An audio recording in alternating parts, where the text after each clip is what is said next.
once asked me oh my God. if I'd ever seen the Loch Ness so Monster. disturbing everyone, so you had to drag him out. Oh, no, everyone thought he was really cute. Can you... It's lucky. Can you not... Can you not do that? I'm not like I think my lovely wife. No, I just assumed you were like that all the time. Now they've got their own wheel.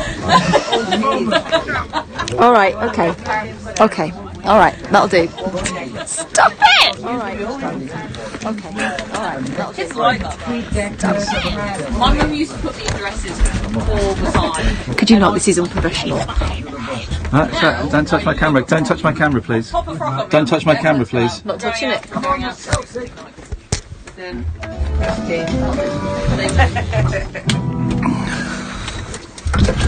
Good evening, gentlemen. We're on here, so don't say anything you wouldn't on broadcast. As if they were professionals. Have a lovely weekend, guys. 4 years warranty. Exactly. Plus up to 4 years servicing. Right again. And 4 years 0% APR finance with Vauxhall Help to... Cat is on her tippy toes. Cat is on her tippy toes. Cat is on her tippy toes. She's a short ass. 4 years 0% APR. Minimum 18% deposit plus VAT at 20% on... Cat is on her shitty toes. Cat is on her shitty toes. I told you, it'd be nice to Cat Day. This is me being nice. Lawn never gets in the way of the McCulloch man when there's a match on. Like a powerful striker with his McCulloch lawnmower. He has the power to get the job done, cutting the lawn down to size. Could I have a decaf cough, please, Kath? Leaving it Yes. looking good enough I could to have host the cup final. pint of cold hot water. Lawnmower and other garden power tools at good DIY stores nationwide or at McCulloch.com. McCulloch, the power to get the job done. With the World Cup almost here, Red Driving School wants you. Red has just won the National Driving School Award 2018, and we're offering a... Oh, I like space and science fiction. What have you done? Time to pull on your instructing boots, as demand for driving lessons is Yeah, it's rising. Instructor earnings are increasing. It's an open goal. Imagine first-rate training and support through to... I like space and science fiction. There's room on the red... So does my good friend Brian Dixon. And he's gonna build me a rocket. I put my spacesuit on and go into orbit. From the guest list and the new Space is etiquette, ace. and the after party. Don't miss the most complete guide to the wedding of the year. Only in the Times this Saturday. Ocean credit card. If you're looking for credit, go to Thanks, askocean.co.uk but no and see in thanks to seconds if him you'll be and to accepted Glenn for an tonight, Ocean please. credit card Thank you. before you apply. Checking doesn't affect your credit rating. And with a credit limit of up to £1,500, it's a no-brainer. Go to askocean.co.uk right now and get an answer in seconds. 39.9% APR representative variable. Intelligent Lending Limited is a credit broker. Capital One is the exclusive lender. Askocean.co.uk. Across the UK, online and on DAB. Talk Radio, on the hour news headlines. Good evening, I'm Adam Whitty. The USA is dealing with another deadly No mass bed, shooting. please. No bed. This has been going on too long in our country. Too many years, too many decades now. We grieve for the terrible loss of life and send our support and love to everyone affected. Donald Trump there speaking after shots were fired and explosives were found in Santa Fe in Texas. 10 people have been killed and 10 others injured in that shooting. 2 suspects believed to be students at the school are in custody. It's feared more than 100 people may have died after a plane crashed shortly after takeoff in Cuba. 113 were on board the Boeing 737 as it left Havana's Jose Marti International Airport. 3 people are reported to have been taken to hospital in a critical condition, but it's understood 1 has now died. Sky's Emma Birchley says the initial reports describe a fireball. When you see just how mangled this fuselage is after this plane came down, just after takeoff, it would have been full of fuel on this internal flight. A police officer has been cleared of unlawfully tasering her force's own race relations advisor. Acting Sergeant Claire Boddy, who works for the Avon and Somerset force, mistook him for a suspect in January last year. John Berkow's biographer has told TalkSport he doesn't think the Speaker will lose his job. He's been accused of calling a senior minister a stupid woman in the House of Commons. Some MPs claim they heard him swear at Andrea Leadsom, calling her useless, although she's reported she didn't hear it. Bobby Friedman has been telling us Mr Berkow will hang on. What you saw when he made that attack on the government is part of the way in which John Bercow shores up his position. It's because he fights for the underdog, which also means fighting for the opposition. So that makes it very popular. And Meghan Markle's arrived at Cliveden House Hotel, where she'll spend the night before marrying Prince Harry tomorrow. She's there with her mum, Doria Ragland, who met the Queen and the Duke of Edinburgh at Windsor Castle earlier. Meanwhile, Prince Harry's been on walkabout in Windsor with his best man and brother, William. The wedding is at 12 noon tomorrow. Talk Radio National Weather. After a sunny evening, temperatures will drop quickly under clear skies. There'll be patchy frost and mist for some. Tomorrow, though, will start off cold, but the rest of the day will be sunny and warm across the UK. The Late Night Alternative with Iain Lee on Talk Radio. We have ways of making you talk.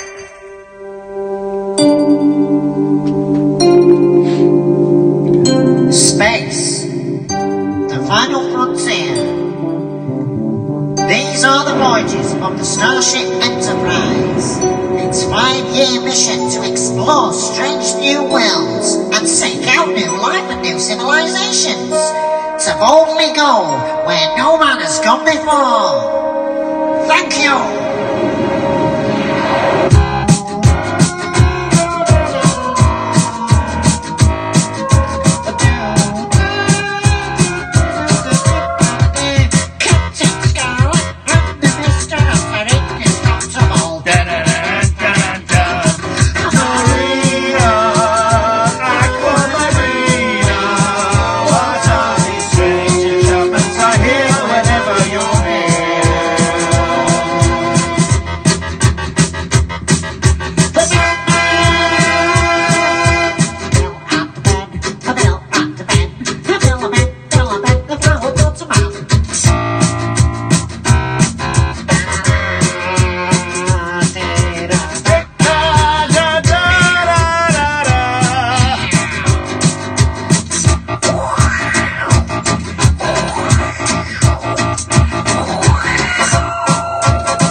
Yes, my lady!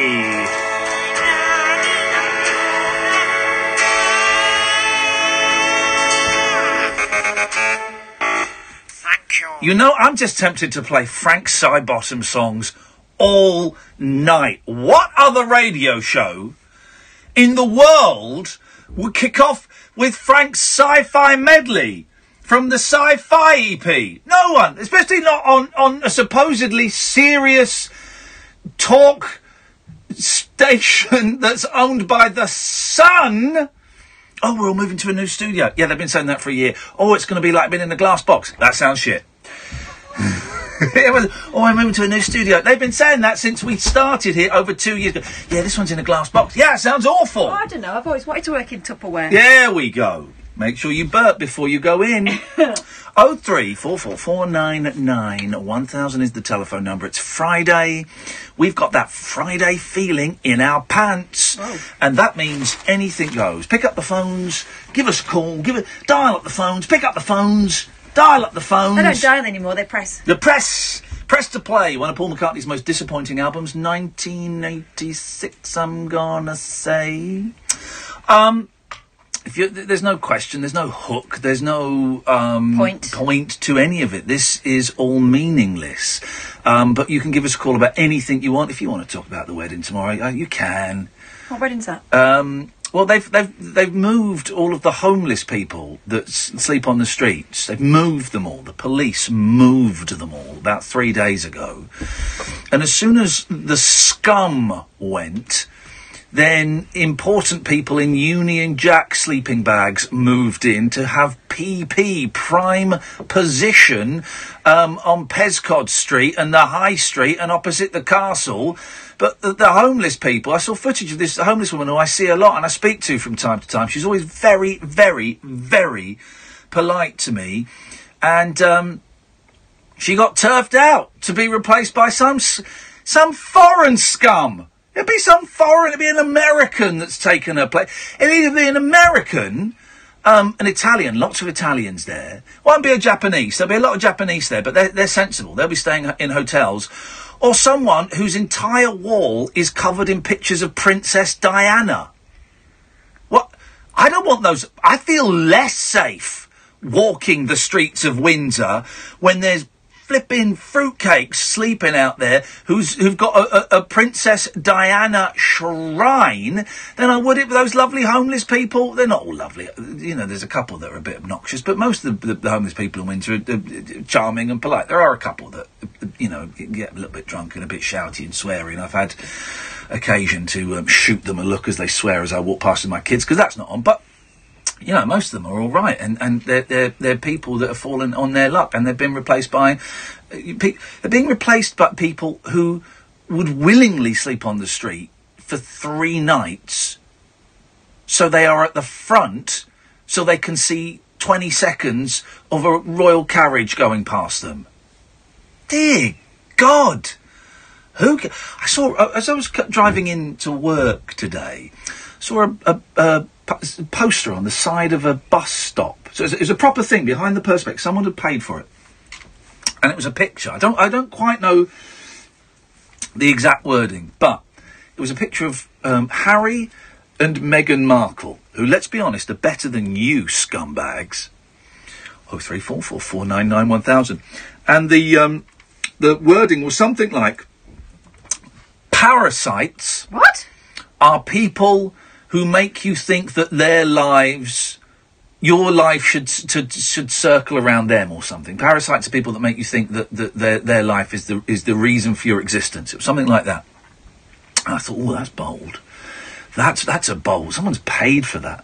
I've often thought of I've often thought of paying for posters, or, you know, you can sponsor roundabouts.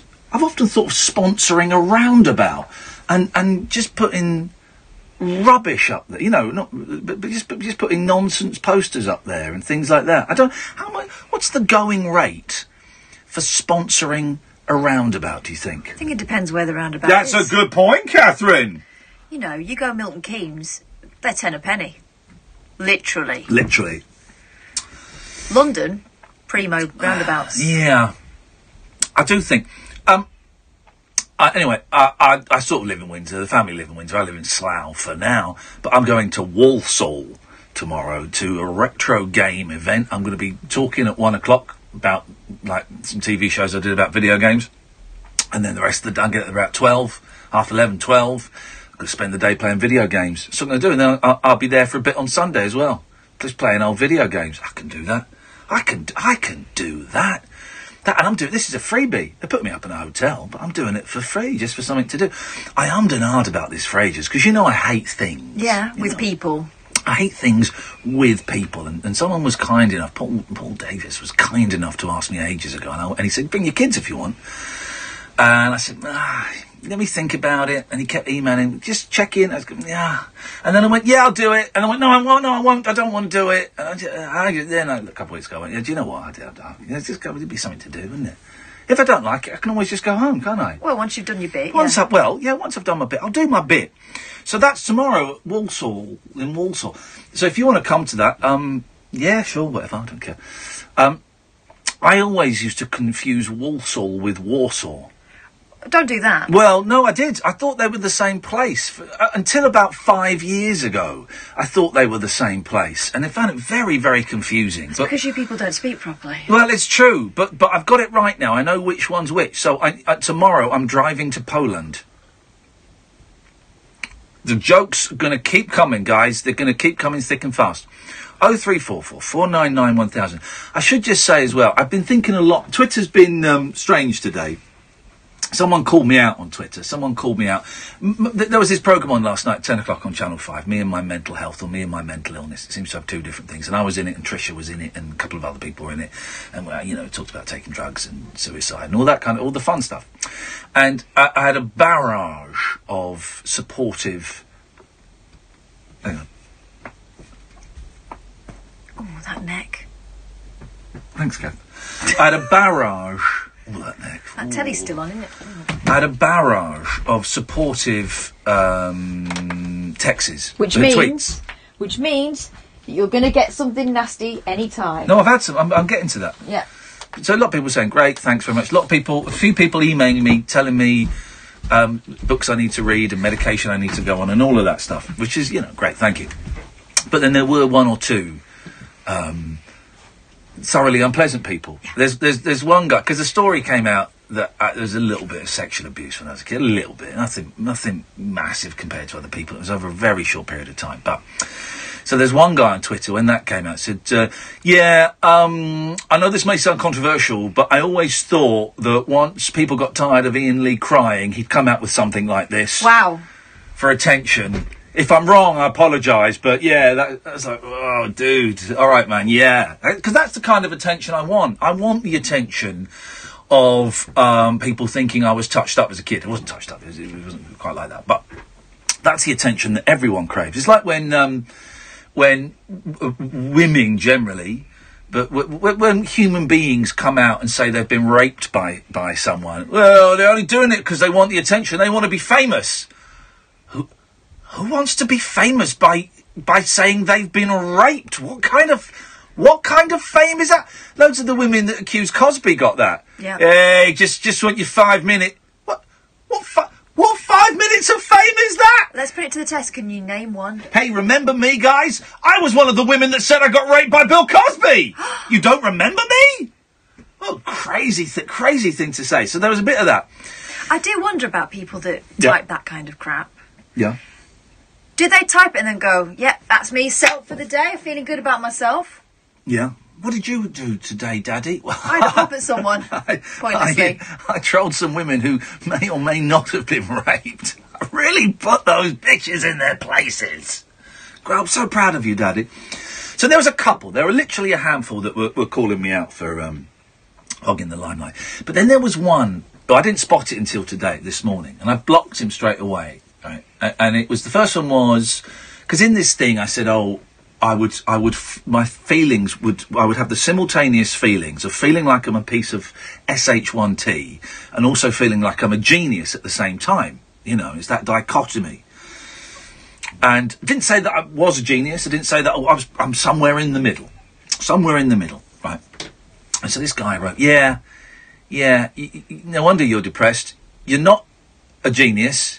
But you're certainly not as good as Ricky Gervais and Sasha. You just need to grow up and... Except you're not as talented. Something like that. It's like, whoa. Wow, okay. Then he said another one. Because I've talked about, I guess it's no big secret now, that I go to like NA and stuff like that. And he said, also, mate, I've seen you in AA and NA meetings, and I've noticed that you always leave before the end. Surely you're missing out on the most important part of it, the community. You're not better than anyone else. Right, now here's one of the things, right? I'm not supposed to say I go to these meetings because there is a tradition 11. We've got to maintain anonymity at the level of press, radio and films, right? So I'm not really supposed to say I'm in it, but I have made the choice to come out and say I'm in it. And there'll be some people in the fellowships who are angry with that, and there'll be some who don't give a stuff, and there'll be a couple who'll be going, well done, son. Right. But that's the decision I've made, and I'm cool with that. But even though I've done that, no one else has the right to call me out. No one else has the right to say that they've seen me in a meeting. No one else certainly has the right to say what happens in a meeting, right? We have a little saying at the end, what you see here, what you hear here, when you leave here, let it stay here. Gossip is damaging to the fellowship and the individual, and it can cause relapse. So what happens in those rooms? There was a big story. Do you remember about 15 years ago? Big story about a journalist had some pictures of Naomi Campbell outside an NA meeting. Do you remember that? No, I don't remember that. But pictures of her outside an NA meeting, smoking a fag and talking to other addicts, and it was a big story. And I think she sued. She certainly complained that it was an invasion of her privacy, that those meetings are anonymous and they are private, and there are other people in the pictures that were, and you're not that. And I think they paid out, and they got a fine. They paid her a load of money, which is why you never see. I've seen loads of famous people in meetings. I've seen loads of non-famous people, but you never see pictures of people coming out of meetings now. It's easy, you just look online. You go, right, there's a meeting in Soho. That probably gets some actors there. Let's go. You know, you never see it, and you've never read a story of a journalist. I infiltrated the AA, the alcoholic. You don't get it, because even the press respect that anonymity. They have to now by law because of this Naomi Campbell thing.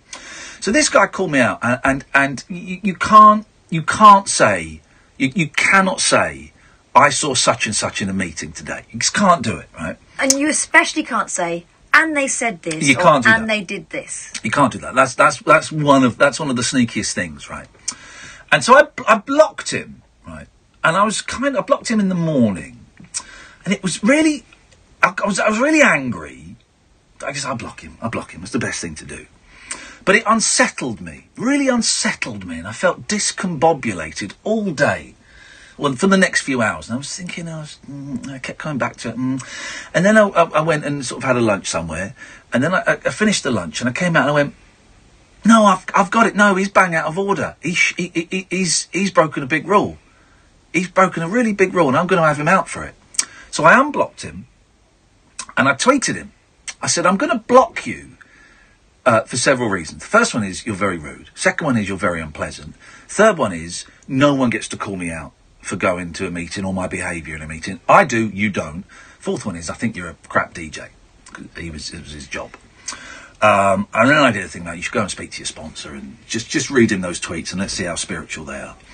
And then I got a few more tweets in, just calling them out, saying, what you've done is bang out of order, mate. That is, you've made the rooms, is what we call them, you've made them feel a whole lot less safe to me now. Because I've always, apart from early on in a couple of meetings when a couple of people said some really rude stuff, but always, you go into these rooms, and I've always felt safe to go in there. And you share the deepest, darkest stuff. You share it, and it's a safe place because you know that no one's going to judge you or grass you up. And isn't the whole point that you look around and no matter who you are, you should be allowed to say what you want, and you should be able to trust the others. They don't treat you any differently from anyone else. I have seen homeless people in those meetings. I have seen some of the biggest rock stars and actors in the world in those meetings. And at the end, we all hug each other and shake hands, and we all do that. It's completely levelling, right? And then a pile-on ensued on this guy, and part of me, if I'm honest, felt quite smug about it. People calling him out and joining in and stuff. And then it started to get a bit mean, and then a couple of people tweeted me his name because they found his name. And then someone, his email address was in his Twitter feed, but someone tweeted, wouldn't it be a shame if everyone sent spam to this guy's email? And I had to go, whoa, right? Please don't tweet his name. Please don't tweet abuse. Please don't email him. That's not what this is about. I called him out. That was it. And it was, it was cool. And then John Ronson started tweeting, completely coincidentally, because he wrote that book called Shamed, about how people can get shamed by Twitter mobs and how it can ruin lives. A throwaway comment, a badly conceived joke, something overheard. Twitter mob ensues, grows, and people have lost jobs, have committed suicide, all of that, right? And he was coincident. We follow each other, but I don't think he was tweeting about me. In fact, I know he wasn't. He was tweeting about that American guy who had to go at some Spanish people for speaking Spanish. This is my country. You will speak English in America. Right? And he just, anyway. But he was right. He was tweeting that, Twitter mobs are bad, that people kill themselves because of it, and that good people, that bad people create Twitter mobs, but also good people thinking they're doing the right thing create Twitter mobs. And I thought, yeah, that's what I did. That's what I did today. Slightly different, Mate, I should have emailed the guy. Should have done it. If I was going to do anything, I should have just blocked him. But if I was going to do anything, I should have emailed him. And I didn't. Because I was full of righteous indignation, which is a powerful force, man. And it just made me think, I have today dipped below the standards I would like to think I live by. So, I guess what so I've deleted all of it, of course. So, what I would like to say is, apologies to that person, to that gentleman, probably not listening, don't think he listens, but that's fine. And I will send him an email apologising for calling him out in public. Apologies to that person. Apologies to the people who follow me on Twitter. I know most people back me, but there will have been some that go, oh man, what are you doing? But apologies for going below the standards that I want to set for myself. And I think a lot of us got excited by righteous indignation, and I shouldn't have done it. And there'll be people going, no, you did the right thing. And, you know, it's kind of a close call. It's not it's not, you know, it's not that I've killed someone going, oh God, I've definitely done the right. It's a slightly grey area, but I feel uncomfortable.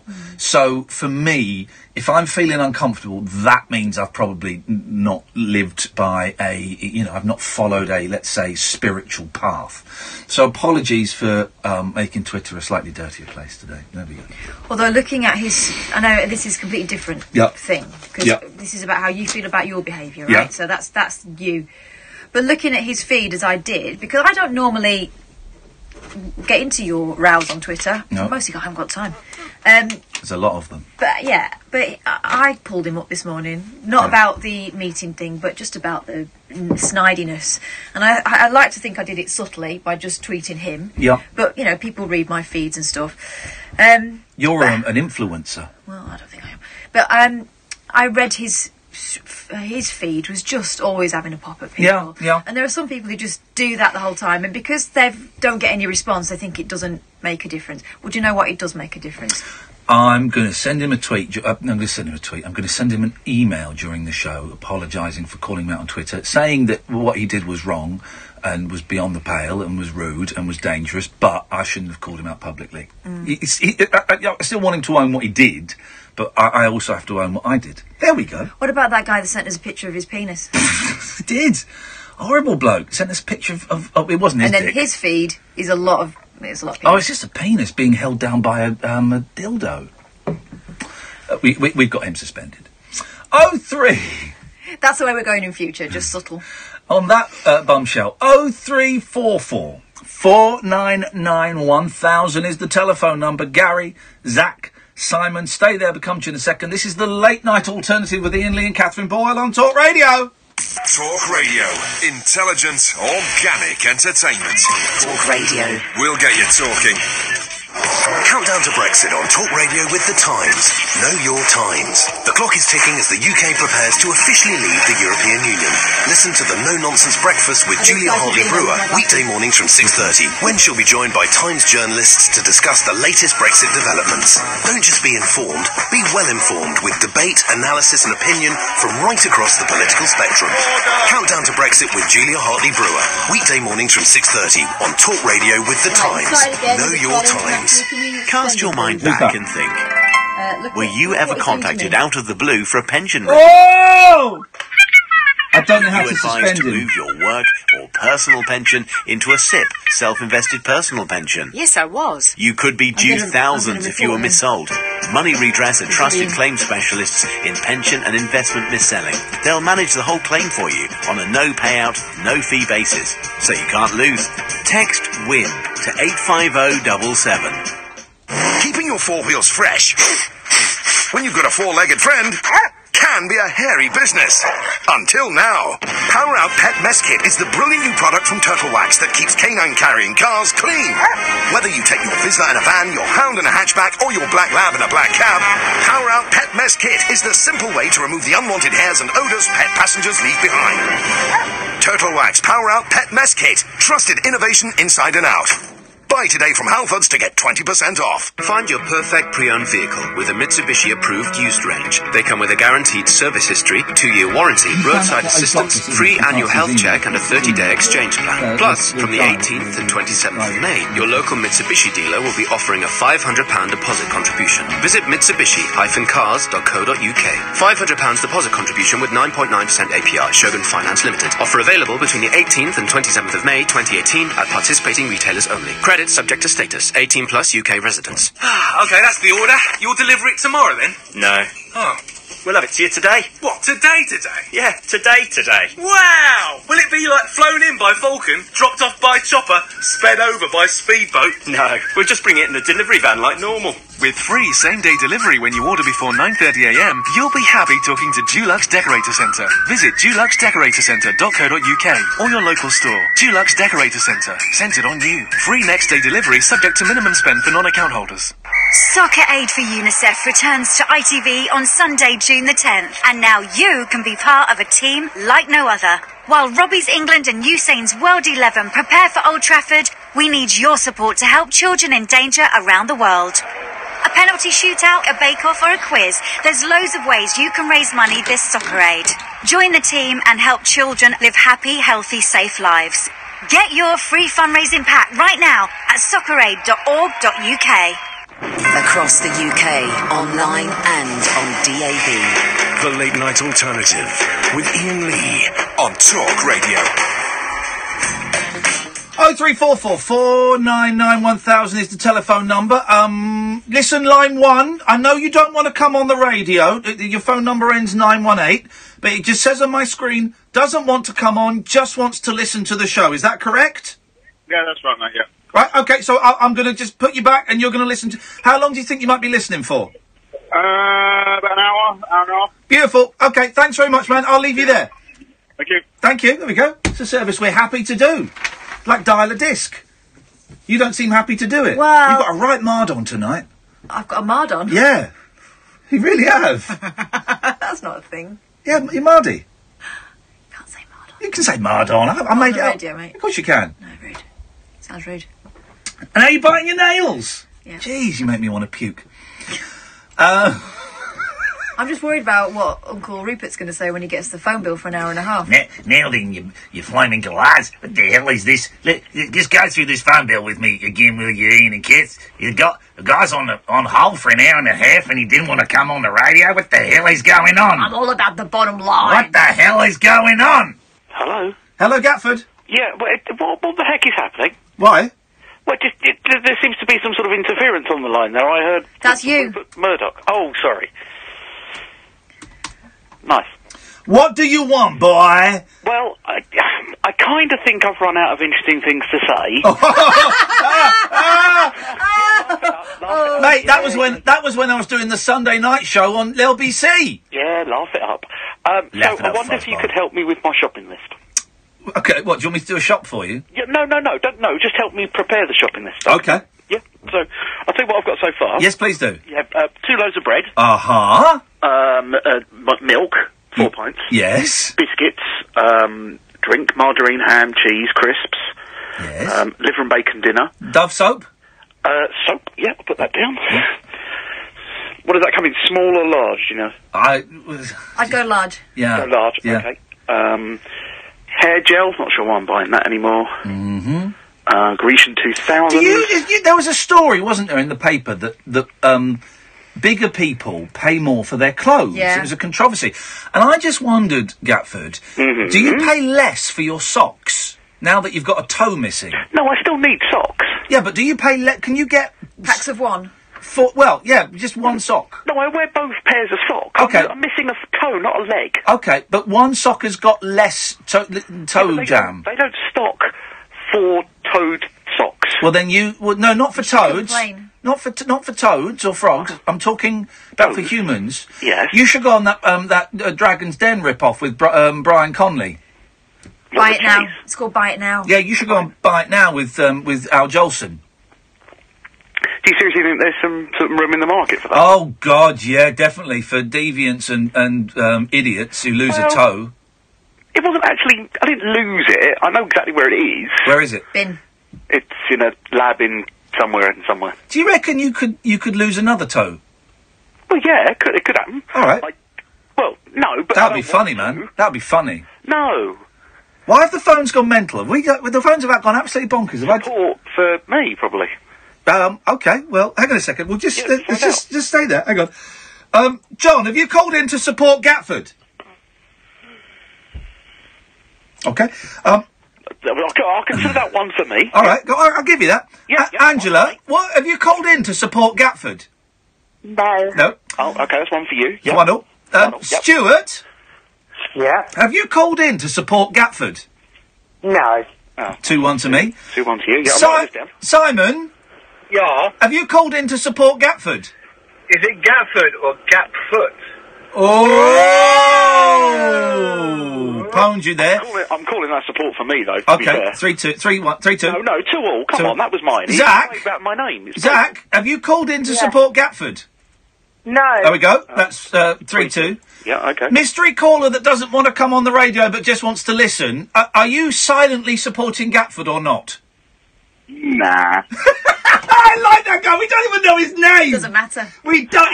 He's Waldorf and Statler rolled into one. Why isn't he listening on like a radio or something? Or That's. We'll find that out. None of your business or ours? We'll find that out over the next hour and a half. 4-2. Oh, okay. his 3G is down apparently. Oh, okay. Dom, have you called in to support Gatford? I haven't. I've just started listening. I don't know what's going on. Okay, that's fine. Yep. 5-2. Well, no, is that he supported me there, or was that an abstention? No, he said no. He said I haven't. Oh. And Nigel, have you called in to support Gatford? I haven't called in to support anyone. Okay, there you go. It's 6-2. You've been. Well, no, hold on. If he's not supporting anyone, it doesn't mean he's necessarily supporting you. Well, the question wasn't who have you called in to support me or Gatford. The question was specifically, it was simply a yes or no question, like Brexit, okay? You're getting the Brexit. It doesn't matter that you didn't understand what a single currency was, a single trade market, or flipping the Norwegian system. Doesn't matter. Right. The question was, do you support Gatford? Yay or nay? Could put that on the side of a bus if I want to. Do you support Gatford? It was 6-2 again. All right? So back to the shopping list. Yes. Is it worth getting any sort of cereal? No. 0344 499 1000. The phones have gone absolutely bonkers, guys. So just bear with me. Let's go to Nigel. Good evening, Nigel. Evening, guys. How are you? All right? None of your business. Great week, wasn't it? Fucking fantastic. Whoa! Fantastic week. Thanks for calling, Nigel. Oh, Nigel, idiot. Thing is, he didn't even notice what he's done. He didn't even notice. He just carried on. Sorry, guys. Don't think that went out on the radio. It certainly went out on the YouTube. Our apologies. We don't allow that kind of language. He needs to post it on his phone. Let's try Dom. Good evening, Dom. Good evening. How are you? None of your business. Oh, sorry. That's all right, man. What you got for us? I had a question I was hoping you could help with. Of course. And it comes from, I was at a thing a week or two ago. Yeah. And it was a set menu deal. And one of the dessert options was an exotic fruit platter. Now, I didn't get the exotic fruit platter, but when it came, I saw that it was just a medley of the main melon types. It was cantaloupe, honeydew and water.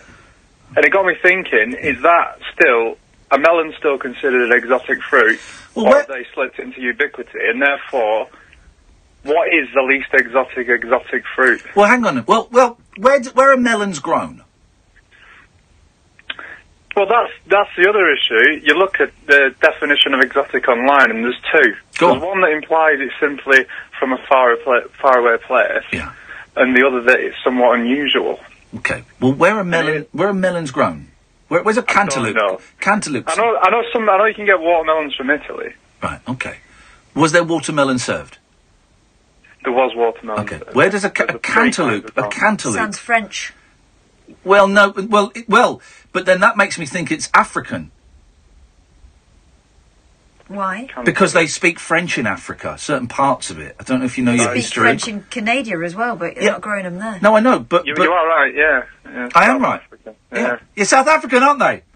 Yeah, Thank you. Well, they don't speak French in South Africa. No, but they speak French in melon farmer. I was going to say I'll farm your melons in a minute, but even I would have to admit, that is crossing a very, very wrinkly line, and I just don't want to go there. But then I suppose it's whether you consider exoticness just due Kath's to... actually raising her eyebrows and conducting an email in her head. Well, I would say the least exotic fruit then is a banana. No, orange.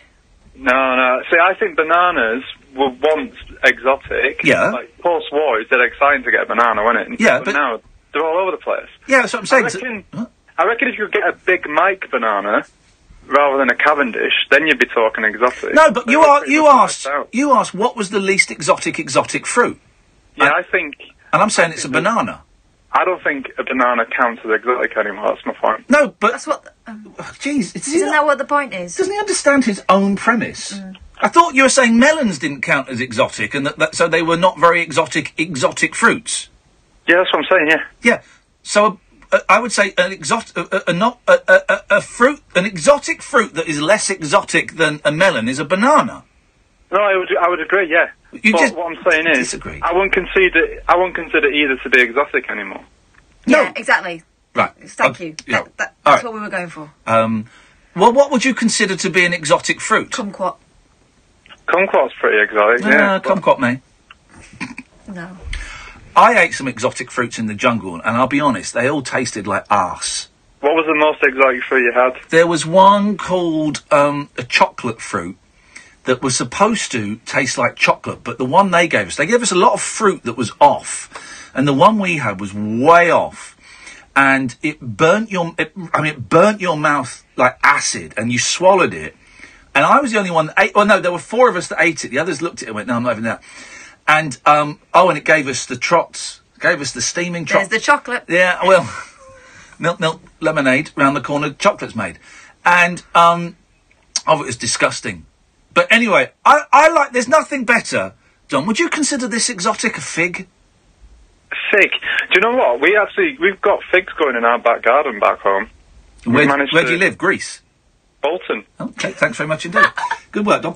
0344 499 1000. This is the late night alternative on Talk Radio. Across the UK, online and on DAB. We are Talk Radio. Give it some lip. Rich List Profiles on Talk Radio with the Sunday Times Rich List, the definitive guide to the UK's 1,000 richest people. It all starts in the Sunday Times. Case study. Paul McCartney. The prospect of turning 76 in June has not slowed down Sir Macca. His one-on-one tour crossed 4 continents between April and December last year, grossing $132 million. A deal signed in 2015 finally allowed the Beatles' 13 albums to be sold on streaming services, meaning he now also earns well from sales on Amazon Prime, Spotify and other similar services. McCartney has featured in every Sunday Times Rich List since its inception in 1989, peaking in 2006 with a net worth of £825 million. In 2017 he dipped down to his last £780 million, but was still the top-ranked musician on the list.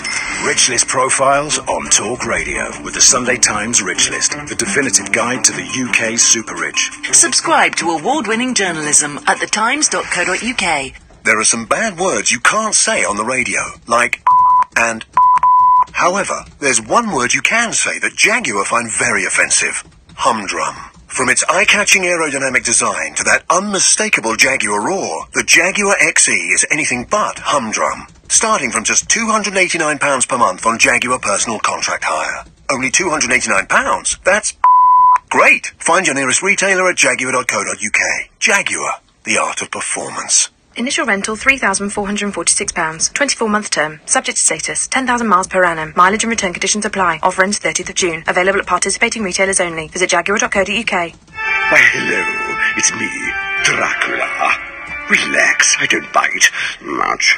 Unlike the cost of some broadband deals. That's why I switched to Sky Broadband Unlimited. It's monstrously good value. Just £18 a month for 12 months, including line rental, plus a $9.95 setup fee for new and existing Sky TV customers. It's totally unlimited, and they'll never slow you down. Well, you don't want anything to stop the flow when you're screaming. Streaming, do you? Search Sky Broadband. Offer ends soon. Sky. Believe in better. Sky Network areas and new broadband customers only. 12-month contract. Further terms apply. It's time. Time to join the millions of people that meet happy with Zoom video conferencing. With stunning HD video, crisp audio, and instant wireless sharing across any mobile, tablet or desktop device. But the best thing about Zoom? It just works. So ditch the distractions, join the movement, and meet happy with Zoom video conferencing.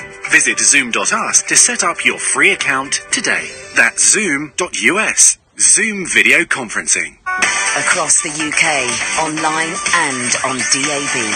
Jamie East on Talk Radio. Irreverent afternoon entertainment and essential listening on the UK's premier forum of mind-expanding free speech. Join me, Jamie East. We'll have guests, we'll have phone-ins. Just come to Jamie. Afternoons with Jamie East. Weekday afternoons from 1 on Talk Radio. It's electric, it's eclectic, it's always rule-free. It's the late-night alternative with that man, Iain Lee, on Talk Radio. Hey, Manchester, Catherine and I are coming in you on July the 28th at the 3 Minute Theatre. It's we're going to do live Rabbit Hole. It's a tiny venue. It holds about 65 people. It's the 28th of July, 7:30 p.m. showtime. And if you want tickets for that and for the London show we're doing on the 3rd of June, ticketsource.co.uk/Iain-Lee. ticketsource.co.uk/Iain-Lee. Also, there's going to be dates in at the Rondo Theatre in Bath, and there's also going to be one again at Caroline of Brunswick in Brighton. Just getting those are kind of we're just getting the links up for those tickets. They're coming soon. And I'm talking to a venue in Glasgow and a venue in Edinburgh. Yes, I am. Yes, I.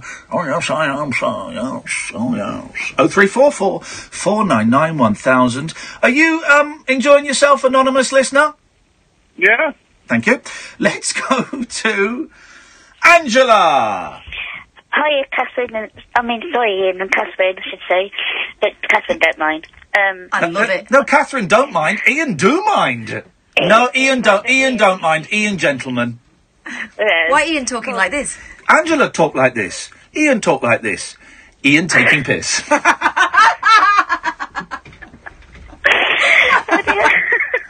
That was excellent. Thank you very much. Have a laugh, ain't it? It's good to have a laugh. It's good to have a laugh. It's good to have a laugh. Yeah. Well, I'm ringing up. Yes. I got a new bike. I got a tricycle bike, one of those adult ones. Oh yeah. And I've been on it for 7 miles today. Flipping heck! Man. How long did that take?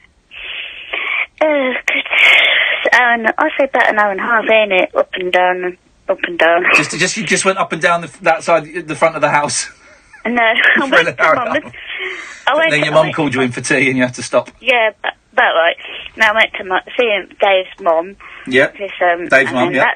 That's quite far out. Yep. And then I came back and along the path down there. That's quite a way out, and it's just lovely to get out again. It's nice to get out. It's nice to be nice. When I get my new house, I'm going to get my bike and I'm going to leave it in the garage for another 5 years. No, I'm going to go for rides up and down the country lanes of the luxury countryside mansion. I haven't ridden my bike for so long that it's still got a baby seat on the back. Wowzers. My kids are both at school. Yeah, as teachers. Well, good for you, because well done. Me and Kathy, as you know, are trying to lose weight, and this week has been a write-off. And we went to the cinema today. We went to see, was it The Lonely Ones? The Quiet Place. Have you seen that? Oh, have you seen it, Angela? No, I haven't yet. Mate. Oh, mate, it is scary. Although, highly improbable. Oh, stop that. And it also was good. It's really short. Why did he get her pregnant? Whoa, Catherine, spoiler. I had to dump that. Sorry on YouTube and Twitter. Sorry, Angela. I had to dump that. Also, how? Guy, stop it by the waterfall. Stop it. No spoilers. Sorry, YouTubers. But it's a good old film. But we were there, and in the sort of the canteen, they had these massive chocolate muffins with custard in. And I said to Kath, would you share one with me? She went, yeah. And then we looked at them, and we looked at each other, and I said, should we get one each? And she went, oh, no. No, I said no. You said no, but you did that look. Your eyes were saying yes. And I went, go on. And you went, oh, go on then. And so we had these 2 chocolate muffins with custard in, but we couldn't eat them during the film because the film is very, very quiet, Angela. Very quiet. There's not a lot, talking in there.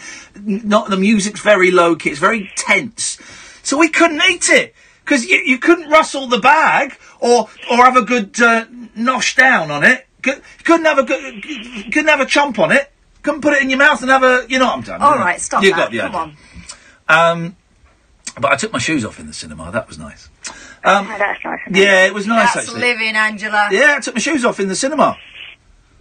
Why not? Oh, Sam is saying someone dropped a bag of Skittles when I saw it. What were they doing carrying Skittles? Did they work in a bowling alley? Oh, you mean the sweetie. Imagine the noise a bowl of Skittles would make. That would be awful, wouldn't it? That would be terrible. Can I ask you something? Of course you can. This last few days. Yes. I've been listening quite well. You know I do. I was wondering, are you doing a prank? Because some of the callers sound familiar. Am I doing a bank? No, prank. Am I doing a plank? Prank. As in a joke. Oh, a prank. In what way? Because you tend to show certain listeners how to do it. Oh, am I doing the prank? No, I'm not doing that. By the way, this is a recording from when Sam was at the pictures. That would put you off totally, wouldn't it? That would put you off totally. No, I'm not doing any pranks. I can't do pranks now. I work for Good Morning Britain and Loose Women, and if I did a prank, I'd be... Last time I did a prank, I got the sack from the One Show and from Six Music, so I ain't jeopardising it this time. But you should feel free to go and do your own pranks. Oh, no, wait. Thank you. Mystery caller, is this a prank, or is this a genuine, you just can't listen to us? Sorry? Okay. Let's go to Charlie. Hello, Charlie. My name's Charlie. Hello, Charlie. Charlie. Yes. Turn your radio off, then. What? Turn your radio off. Turn the radio off. Turn it off. Ha! Hi. I'd just like to say hi. Okay, Charlie. I should warn you, we have a 7-second delay, so anything you say that's rude, it won't get broadcast, but, you know. Oh, I won't say anything rude. Don't worry. Good lad. What have you got for us? What have I got for you? I didn't know this was a topic show. I just wanted to say hi, you know? Okay, well, you said it. Thanks a lot. Bye. Bye! Oh, I pressed dump. Charlie? Charlie? Yeah? I pressed the dump button, so can you say bye again? Bye. Thank you, there we go. That was tenser than that bloody film, that was.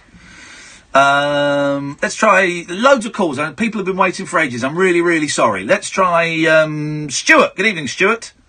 Good evening. How are you? None of your business. Well, I have depression, and you made me feel so much better tonight. Yeah, man, we're better than. You know, you can buy Viagra in the chemists now. Really? Yeah. Because I remember when it was like a drug, when you had to order it online if you wanted all that kind of shiz, and that you'd go around people's houses and they said, do you want to buy any Viagra? And you can go and get it in Boots now. I know, yeah. Just a suggestion. Just a suggestion. I know you had a bit of a Twitter storm today. Yes. Now, I have a question. Is it morally right to bully a bully, even if the bully had bullied a person who was partially sighted? That's a quarry, isn't it? No, I tell you what, that specific question is not a quandary. There's a simple answer to that. No, it's not right.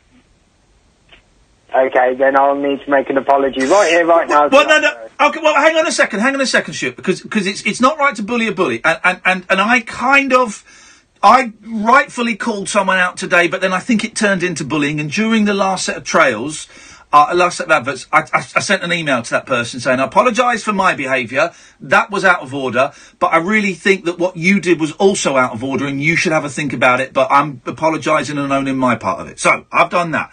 But so what happened to you then, Stuart? Well, this person was bullying a very close friend of mine. And she was in a real ringing me up crying. Yeah. And so that put me in a quandary because I don't want to see her cry. You know, she's a lovely gal. And he was being really rude to her and saying horrid things. I don't really want to say it on the air because it's not fair on that person, and some of it isn't broadcastable, sadly. Okay. So I just went on there and I just started firing out things, and I think I was saying things in the heat of the moment, and I was kind of judging him when I shouldn't have been. Yeah.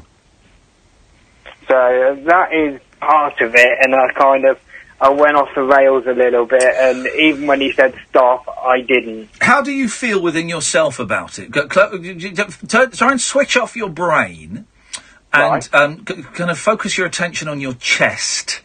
How do you feel? How do you feel in your chest about what you did today? Wrong, because... There's your answer. There's your answer, then. Because I know I have depression as well, and... you know, that could onset a bout of depression, because one thing can just say something. Well, then there's your answer. But here's the thing. But we all know if we've done something wrong, if we really think about it, or if we really stop thinking about it and feel about it. My suggestion would... Well, like I say, what I did to this guy is I apologise for my behaviour, but I still pointed out that what he did was unacceptable and that he should think about what he did, but I apologise for my part. And maybe that's a template that you'd like to follow. I don't know. Yeah, certainly. But then also, I've come across my own kind of Twitter storms because people have said things to me and then I've had to respond. And unfortunately, I did say one which was pretty swift of me, but it was kind of, again, wrong because I was judging her on being a... I'm trying to find the right word that's not swearing. All right, hang on. Can I interject? Yeah. You said something there that I thought was very interesting. I bet you picked up on what I picked up on. Go on. When you said I had to respond. Boom, yeah. Here's the thing, you don't, right? In real life, we all have those moments where someone is really rude to us. You know, hopefully in your life it doesn't happen very often, because when someone's rude to your face, it's humiliating, isn't it? Mm-hmm. If you're anything like me, people do that, and then I'll walk away and think, I should have said this, I should have said it. Oh, I've got a real zinger for them, right? On the rare occasions where that zinger has popped out, usually because I've lost my temper, I felt terrible. Because you know what it is? Because you've become worse than they are. Yeah, and it's guilt as well, because, like you say... You're not that person, right? And that person has provoked you into behaving in a way that is not really the way you are. So, here's the thing that I try to do on Twitter, and on the occasions I don't, I feel rubbish. I almost swore then. I feel rubbish, and that, to me, is what Ian said earlier on. It tells me that I shouldn't have done it. Is I'll sit back and I'll not get involved. Mute them. If you don't want to give them the satisfaction of knowing that you've been annoyed by it, by blocking them, mute them. And then, as far as they're concerned, you don't care. Yeah. But you've not lowered yourself, right? You keep your side of the street clean. You can feel good about yourself and let them get on with them. Whatever they're doing is nothing to do with you, really. Because I don't believe a happy person behaves that way on Twitter. Stuart, thank you very much indeed. I appreciate that. You've given us a lot to think about. Let's go. Oh God, there's so many calls. Let's go to Zach. Crazy Chicken John. I imagine we'll get to you after the news if you can hang on for a bit, because I want to give you a fair crack over the whip. Good evening, Zach. Good evening, Ian and Kath. Oh, someone's a little bit happy. Is it because of the wedding? Are you wearing Union Jack pyjamas? Confused about the wedding. Hey, bit of respect, mate. They're better than you. Yeah, I know, but... Good lad. What you got for us, Zach? Anyway, I'm excited because my mum and my dad are in the hospital currently. Oh, sorry? And my mum is giving birth. Yay! That's a good thing. That's a good thing they're in hospital for. It's not a bad thing. We thought they were both dying and you were going to be an orphan, but that's a good thing. They're what they're in there for.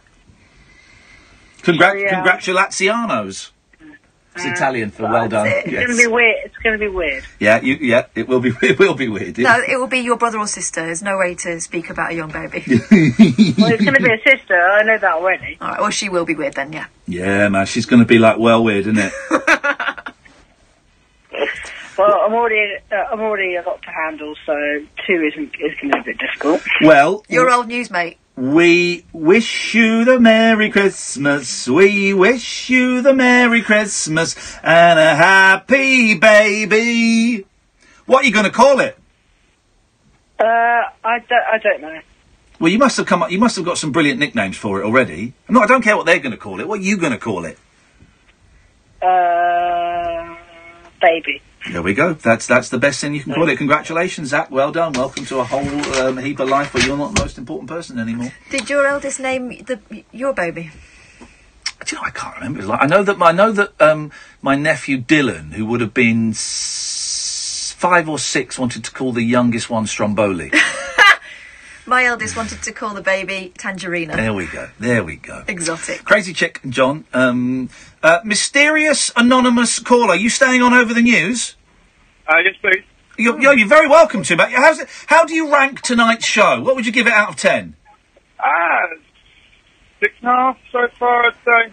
We've got to up our game, Kath. Game will be upped after 11. Talk Radio. We got entertainment, Good. and we're not afraid to use it. Talk Radio. Brighten up your mornings and take a brilliant break with Mike Graham on Talk Radio with the Sun Holiday Shop. Great value breaks all year round. Listen to Talk Radio every weekday morning from 10 for 3 hours packed full of fabulous features, great value guests and quick-fire calls on all of the day's top talking points. Don't miss Mike Graham every weekday morning from 10 on Talk Radio with the Sun Holiday Shop. Great value breaks all year round. Go to thesun.co.uk/holiday shop. Upgrade to a Peugeot professional van with aircon, Bluetooth and rear parking sensors all fitted as standard. Plus, there's never been a better time to do it. With 0% APR available over 2 years, including nil deposit on selected models during the Peugeot May van event. Get down to your local Peugeot dealer to find out more. Peugeot Motor Company is a credit broker and not a lender. We will introduce you to PSA Finance UK Limited. Terms, conditions and eligibility criteria apply. What are you thinking for dinner? Great Taste of America's back at McDonald's with a Chicago stack. What's that? First up, we've got 2 beef burgers. And this is not possible. 2 cheeses, bacon, and a steakhouse barbecue sauce? The crowd goes wild. So, you coming? Touchdown! We have a winner! Great Taste of America is back at McDonald's. Go all out for the meaty Chicago stack. 2 cheeses, bacon, and a steakhouse barbecue sauce. Around until 29th of May. Available from 10:30 a.m. subject to availability, participating restaurants only. Okay, that's the order. You'll deliver it tomorrow then? No. Oh. We'll have it to you today. What, today? Yeah, today. Wow! Will it be like flown in by Falcon, dropped off by chopper, sped over by speedboat? No, we'll just bring it in the delivery van like normal. With free same-day delivery when you order before 9:30 a.m, you'll be happy talking to Dulux Decorator Centre. Visit duluxdecoratorcentre.co.uk or your local store. Dulux Decorator Centre. Centred on you. Free next-day delivery subject to minimum spend for non-account holders. Ah, the humble bee. Off to work they go. Amazing what you can achieve when you work together towards a shared goal. That's why we asked you, the customer, what you wanted most when we developed our new transit range. Your response inspired thousands of ideas, creating a new range purpose-built for every kind of business. Take the new Tornado Custom, our most professional and luxurious model yet. You can get flexible rear conference seats offering 30 different seating arrangements. Thanks for that. We couldn't have done it without you. See how we can all work together with the new transit range at Ford.co.uk. Ford. Together, we go further. Across the UK, online and on DAB. Talk Radio, on the hour news headlines. I'm Adam Whitty, good evening. State media in Cuba says more than 100 people have been killed in a plane crash. They were on board the Boeing 737 as it left Havana's Jose Marti International Airport. It's reported 3 survivors were taken to hospital, but it's understood 1 later died. A school shooting in the US state of Texas has left 10 people dead and 10 others injured. 2 suspects have been arrested following the attack in Santa Fe. Police say possible explosive devices were also found at the school. Senator Ted Cruz says such an act defies words. Once again, Texas has seen the face of evil. This community is grieving mightily, and the entire state of Texas, the entire country, is grieving along with these parents, grieving along with these students. Moscow has said a former Russian spy could be being detained by UK authorities unless its officials are allowed to speak to him. Sergei Skripal was discharged from hospital earlier, more than 2 months after he and his daughter were poisoned. Russia's ambassador to the UK, Alexander Yakovenko, wants to see the pair and claims they're isolated because of a lack of access to them. John Bercow's biographer has told Talk Radio he doesn't think the Speaker will lose his job. He's been accused of calling a senior minister a stupid woman in the House of Commons. Some MPs claim they heard him swear at Andrea Leadsom, calling her useless, although she's reported she didn't hear that. Bobby Friedman has been telling us Mr Bercow will hang on. What you saw when he made that attack on the government is part of the way in which John Bercow shores up his position. It's because he fights for the underdog, which also means fighting for the opposition. So that makes him very popular. And Meghan Markle's arrived at the Cliveden House Hotel, where she'll spend the night before marrying Prince Harry tomorrow. She's there with her mum Doria Ragland, who met the Queen and Duke of Edinburgh at Windsor Castle earlier. Dozens of superfans are spending the night camped out, including this woman called Cheryl, who's told Talk Radio why she just has to be in Windsor for the wedding. I just love them. They're just a dream for me. I just love Harry. I was there when the baby born, the 3 kids. So I'm excited to be down here today. It all gets underway at 12 noon tomorrow. This evening's weather: after a sunny evening, temperatures will drop quickly under clear skies. That may leave frost and mist for some. Tomorrow will start off cold, but the rest of the day will be sunny and warm across the country.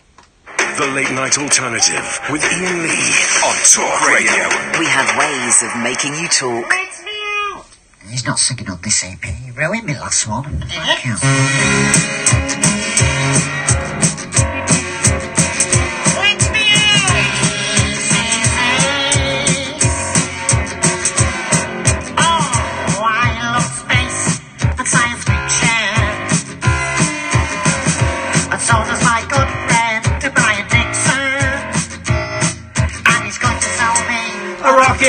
I'll put the spacesuit on and go into orbit.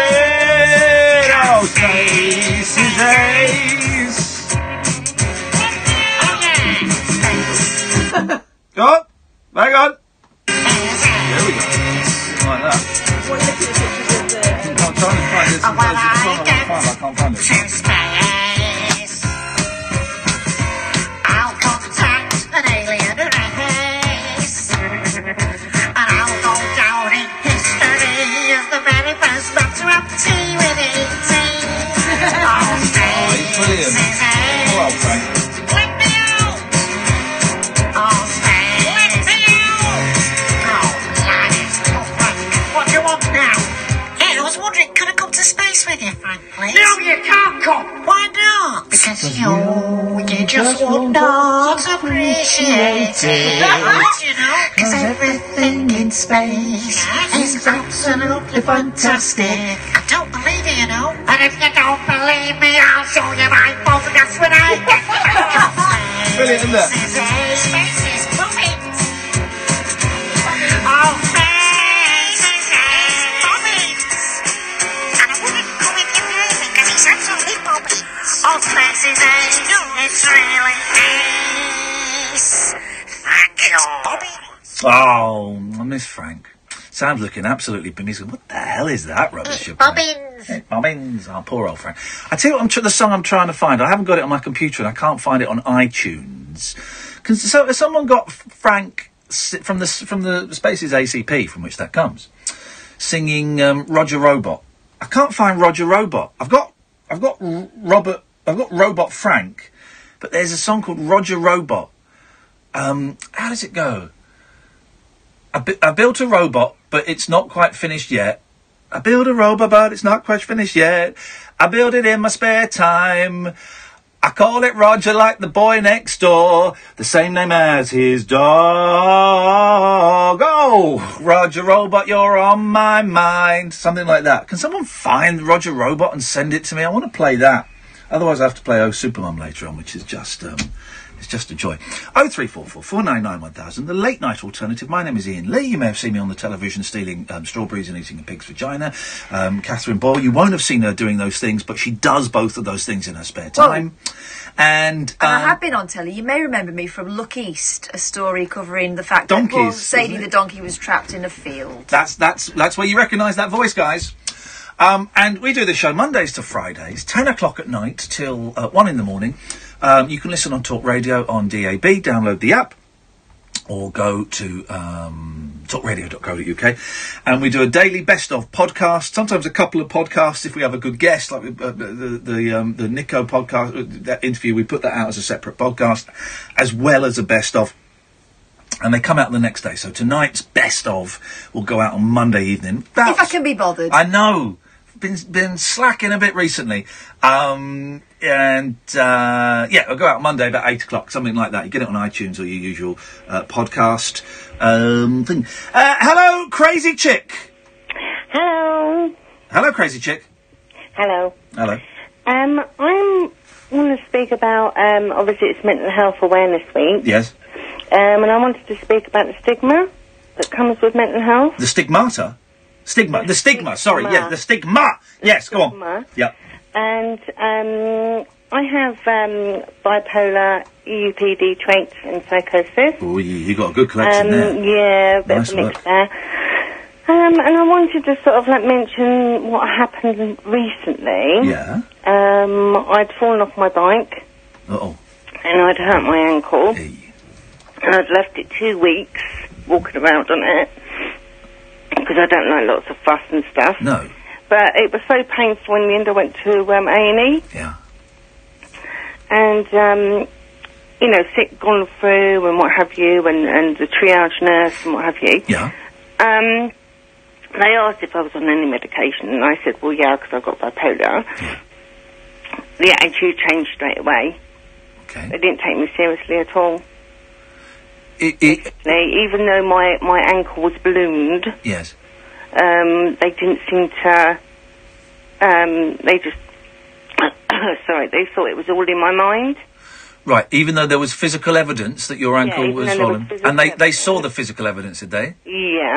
What? Well, what happened was, she said, oh, that looks very swollen, we'll get an x-ray done. Yeah. And then she said, basically, do you take any medication? And I said, well, yeah, because I've got bipolar. Yeah. And it was her attitude completely changed. I didn't need to have a mental illness to realise that attitude changed. No, in what way did it change? It was basically cagey. Yeah. Sort of like, how can I describe it? She just went very quiet. Right. And then sort of like I went to the x-ray, have an x-ray, came back and saw the same person. Yeah. And she said, well, you've got a ligament sprain. Right. So they recognised that there was something wrong. Yeah, they recognised there was something wrong. One part of her said to me, go home, get a couple of bandages, one to wash, one to wear. Yeah. Right, and I'm thinking, right, okay. And then before I left, she said, oh no, she said, it's best that you just walk around on it. Right. Even though before she said sort of like put it up. Well, sometimes people think about things and change their minds. Mm. Was there anything else that disappointed you in her attitude? Not really. She was really quite dismissive, you know. And that's happened to me before. Mm. When you're talking NHS, and this is where the stigma comes in. Cause Could it not have been that she was perhaps slightly less concerned when she realised it wasn't a break, or that while it may be painful and uncomfortable, that actually that's not the worst thing it could have been, and could the dismissiveness, the perceived dismissiveness, not have come from that? Because I find it surprising. I don't think it's impossible, but I do find it surprising that that someone in the medical profession would dismiss a physical illness, physical condition, because of a mental illness. Yeah, And like you say, she did acknowledge that there was something wrong, and did tell you what to do. Yeah, that's true. Hey, listen, let's just kick an idea around for a second, because I don't know what happened, and I totally believe what you're telling me, because it's your truth, and that's great. But yes, could there be a chance? Could there be a chance that you interpreted what was professional disinterest Do you know what I mean? Because a sprained ligament or a torn ligament, it's not a broken foot. You know, it's not. It's something that is. I was glad that it wasn't a broken foot. Yeah, but do you think you could have interpreted her? You know, once she realised it wasn't as serious as it could be, it wasn't an emergency. Yeah. And she, you know, obviously A&E, they've got loads of people they've got to see very quickly, people with very serious injuries. That maybe it wasn't a snub against you because of your mental condition. It was like, okay, well, it's just a twisted ligament. Here's what you got to do. Thanks very much. Yeah. That it wasn't a personal, oh my God, this woman's nuts. I don't want to touch her feet. You know what I mean? Do you know what I mean by that? I don't want to touch a nutter's foot. I'd love to touch a nutter's foot if I'm honest. Can I touch your foot? Can I touch your... I'll come and do your bandages. Oh, that was a... There we go. Could it... I don't know. I wasn't there, and I believe you. I believe what you're saying, but could it have been that, do you think? Do you think that... Yeah, possibly. Yeah? How's your foot now? Well, you got a nice giggle, isn't it? How... Will you pack it in? She's come here for some sympathy, and all you're doing. Well, this is why I got struck off. Exactly, in approach. I'll get struck off in a minute. I've got a really good sense of humour anyway. How is your foot now? Yeah, no, it's fine. I'm sort of like walking around on it. Yeah. It's all right. Was there advice to put a bandage on it and walk around? The right advice? I haven't put a bandage on it since. You're outrageous. I know. She don't care. You deserve to have that foot drop off. That's what you want. Imagine if it just dropped off. You just like gave it a shake and then came off. And they'll say, "Did you put a bandage on it?" No, because I thought you were having a go at me. I wasn't having a go at you. I was busy. You fool. That bandage was keeping your foot on. Now go on and put some super glue on it. Well, listen. Seriously. Here's the lesson I think we can all learn from this. Okay. Don't ride bikes. Oh no. Don't ride bikes. It sounds like a lot of faff. It's too physical and it's dangerous. What you want to do instead is do what we do. We ride scooters that are 20 years old and falling to pieces. Yeah, like electric scooters. We're not ponces. I know, but I really need to, get onto my bike and because I need to lose a bit of weight. So I would like to start riding a bike again. But the last time last time I rode a bike was in my, early 20s. Yeah. And I'm a hell of a lot older than that now. Yeah. It's harder, isn't it? Do you remember when you were a kid, right? When you were like 8, 9, 10, and you could go super fast, you could ride on your bike all day, and then chase after your mates in a field, and then climb a tree, and then ride back, and you could do it non-stop. Here's the thing I've realised I can't do anymore. Yeah? A cartwheel. Oh! I found out the hard way. Wow. Do you remember when you just felt like doing one, so you just do one? No, don't try that now. You'll end up on your head. You'll end up with a broken neck. Well, that's a good point. If you go for a broken neck and you go in, and if she says if she's disinterested, then yeah, she's got an attitude problem. So break your neck. That's what I'm saying. Thanks for that. Thanks for calling. Ta-ta. Bye-bye. There we go. What a lovely lady. Nice one, Dr. Lee. There we go. Anonymous listener who doesn't want to be on the air. Is the show picking up a bit? I think I'll make the podcast. Do you? I thought that as well. I've put a little asterisk next to it. What, him or that call? Both, but mostly the call. No, cut around this guy. Don't put him in the podcast. I kind of like the cut of his jib. He's too direct for me. No, but I like the fact that he's hard to satisfy. I always find that... How'd you get that just from a phone call? Oh, I can just tell. I wish we were like an 0898 thing, because we'd be making a fortune off this month. All right, dude, you stay there as long as you want. 0344 499 1000. Dredge, then John, then it could be you, dear listener, the late night alternative on Talk Radio. Talk Radio. Join the Talk Nation. Dial up and Talk Radio. We'll get you talking. The humble bee. Off to work they go. Amazing what you can achieve when you work together towards a shared goal. That's why we asked you, the customer, what you wanted most when we developed our new transit range. Your response inspired thousands of ideas, creating a new range, purpose-built for every kind of business. Take the new Tornado Custom, our most professional and luxurious model yet. You can get flexible rear conference seats offering 30 different seating arrangements. Thanks for that. We couldn't have done it without you. See how we can all work together with the new transit range at Ford.co.uk. Ford. Together, we go further. If you're looking for credit, go to askocean.co.uk and see in seconds if you'll be accepted for an Ocean credit card before you apply. Checking doesn't affect your credit rating. And with a credit limit of up to £1,500, it's a no-brainer. Go to askocean.co.uk right now and get an answer in seconds. 39.9% APR representative variable. Intelligent Lending Limited is a credit broker. Capital One is the exclusive lender. Invite lost in the post? Don't worry. We reveal everything you need to know about the royal wedding in the Times this Saturday. From the guest list and the new etiquette to the in-laws and the after-party. Don't miss the most complete guide to the wedding of the year. Only in the Times this Saturday. This is the sound of someone with a million things to do waiting in. Your time is precious. We're with you. So our engineers call ahead to let you know when they're on their way. When you're with British Gas, we're with you. 95% of engineers call ahead.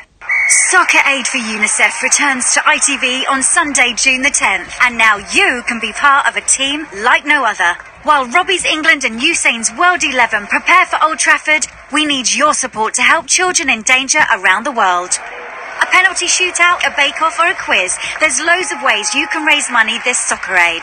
Join the team and help children live happy, healthy, safe lives. Get your free fundraising pack right now at socceraid.org.uk. Find your perfect pre-owned vehicle with a Mitsubishi approved used range. They come with a guaranteed service history, 2-year warranty, roadside assistance, free annual health check and a 30-day exchange plan. Plus, from the 18th to 27th of May, your local Mitsubishi dealer will be offering a £500 deposit contribution. Visit mitsubishi-cars.co.uk. £500 deposit contribution with 9.9% APR. Shogun Finance Limited. Offer available between the 18th and 27th of May 2018 at participating retailers only. Credit subject to status. 18 plus UK residents. Closing time conversation for tax inspectors, taxi drivers and taxidermists. Great big talk for the wee small hours. You've been trolling me big time, mate. The Late Night Alternative with Iain Lee on Talk Radio. Just had a text. Are you taking texts now, you lanky ponce? No, not from twats like you. 0344 499 1000 is the phone number if you want to give me a call. It's Dredge. You guys never talk about bears on the radio. I've noticed that. Why are you bringing bears up, mate? Well, no, I just noticed. You don't usually talk about them. There's a good reason for that. Yeah, why'd you have to Well, mention what's that? Bears stole my baby. Here's a story. Not bears, dingoes. A dingo ate my baby. That was it. Sorry. Yeah, the bears are fine. We should talk about bears more. You're right. Let's make the rest of the show a bear special. Here's a story. Bear put down after breaking into post office. Okay. It's like having a guest in the studio, but one that's done some prep. That's unusual. Go on. I thought you were going to say, but worse. No, well, yeah. Well, we'll see afterwards. Rep fans. Yay, rep fans. Yay. Go on. One for the teenagers. A bear broke into a... This is what it says on 9news.com. Okay. Under politics. A bear broke into a post office in the town of Pitkin and caused quite a bit of damage. The bear entered the post office through an open door in the small town located in Gunnison County sometime late Thursday night. Wow. A spokesperson for Colorado Parks and Wildlife said. Okay, I love the way you're breathing so much life into this story. I mean, I'm grits. That sounds nice. The bear was unable to get back out of the post office. Oh. So there's just so much there to keep his attention. Queue. I have the same problem. Yeah. Well, you're unable to get out of the post office? Yeah, you get in a big queue and there's always an old person who wants to chat. Hang on a minute. Anonymous listener who doesn't want to be on the show, this call is taking it to an 8, isn't it? No, get rid. Get rid! Flippin' egg! He wants to get rid of Dredge! That's not the head of Talk Radio, is it? Oh, God, imagine if this was, what's her name? Rebecca McKee. What's her name? Rebecca Lewis. Rebecca... What's her name, Dredge? Is it... Our boss. Is it... Brooks. Not Rebecca. Brooks. Robbie Brooks. Woman. Her Majesty Rebecca Brooks. Her Majesty, the Queen of Sheba, Rebecca Brooks. It could be her, couldn't it? She's not moving you lot somewhere, is she, or something? Well, apparently so. We've been told since pretty much day one that we were going to be moving, so when it happens, it will happen, but I'm not holding my breath, because that would be stupid. Get on with the bloody bear story! Anyway, in the end, they took the bear out and shot it. That's the end of the... Thanks for calling, Dredge. The bear story. Is that it? How did they take... Hang on, how did they... Right. How did they take the bear out? And surely if all the bear wanted to do was get out, once they got it out, they should have just shooed it away. Go on, shoot! Run! Oh, shoot! Instead they shot it. Yeah. Flipping it, man. That's it's upsetting, isn't it? It's upsetting. Now I can see why you don't talk about bears, actually. Yeah. It is quite upsetting. Yeah. I don't like that anonymous caller. Okay. Are you sure? He doesn't like you either. Yeah, okay. Well, I've noticed that, yeah. Right. Anonymous caller and Dredge. Have this out amongst yourselves. Who do you think you are? Hello? Anonymous! Oi, Anon. He's not talking to you, mate. He's so disgusted by you, he doesn't want to talk to you. Either that or he's gone to the lavvy. Have you gone to the toilet, Anonymous? Hello? Have you... He don't want to know, does he? He's not interested. He's gone for a quick break, yeah? There we go. You're going to go for a long one. Good evening, John. Evening, Ian. John, what have you got for us tonight? Evening, Cuss. Evening, Nom. If he's still there. No, we don't. We just don't know. He doesn't want to join in. Stop trying to make him join in, everyone. Yeah, that's the thing. Well, if he wants to come back anyway, I would like him to choose which path I go on. Okay. Light or dark? Let's go light. Okay, light. I'll start with Kath dress, which I have mentioned once before, but she can go anywhere with that dress in the summer. What do you mean anywhere? Well, because you're not going to be attacked by any insects, is she? Oh, I'm sorry. It says John here. I didn't realise it was Gok Wan. She was looking all pleased with herself and puffing herself up, and then he totally trolled her. John, tell us what you're wearing tonight, if you would mind. Me, I'm... You shut up. I've been wearing blue jeans and brown shoes. Blue jeans and brown shoes? T-shirt. Best call ever. And a blue T-shirt. Yeah. All right, I can see why you're allowed to have an opinion on what I'm wearing. Put that in the podcast. That was beautifully played, Jonathan. Beautifully you're not played. Get attacked, are you? You know. Is that the aim of the game? No. I was pleased when I heard Gatford before because... Someone was. He doesn't like your dress and he likes Gatford. This is great. The guy's a lunatic. He's rolling. He doesn't like my dress, and the way he qualifies it is, no one's going to attack you. No, he said insects. Oh, right. He did say insects. I didn't say that I didn't like your dress. I just thought you were well prepared, that's all. For what? Insect attack. Okay. So anyway, Gatford... I'm really glad he called tonight because I've wondered who the hell he was, you know. Fade him down over about 30 seconds. To be this one and that one and first time callers and stuff. Yeah. So now I know who he is. Uh-huh. So anyway, about the royal wedding. Yeah, go on. I'm not really a royalist, but I'll tell you now, I would die for most of them. I would stand in front and take the bullet for most of them. Go on. Anyone? Prince Andrew. Yeah, him, yeah. Why would you take a bullet for Prince Andrew? Well, I just would. What's he ever done for you? Nothing. But you take a bullet for Prince Andrew? Yeah, would I? Good to know. I'll get him to give you a ring. Thanks very much for calling, John.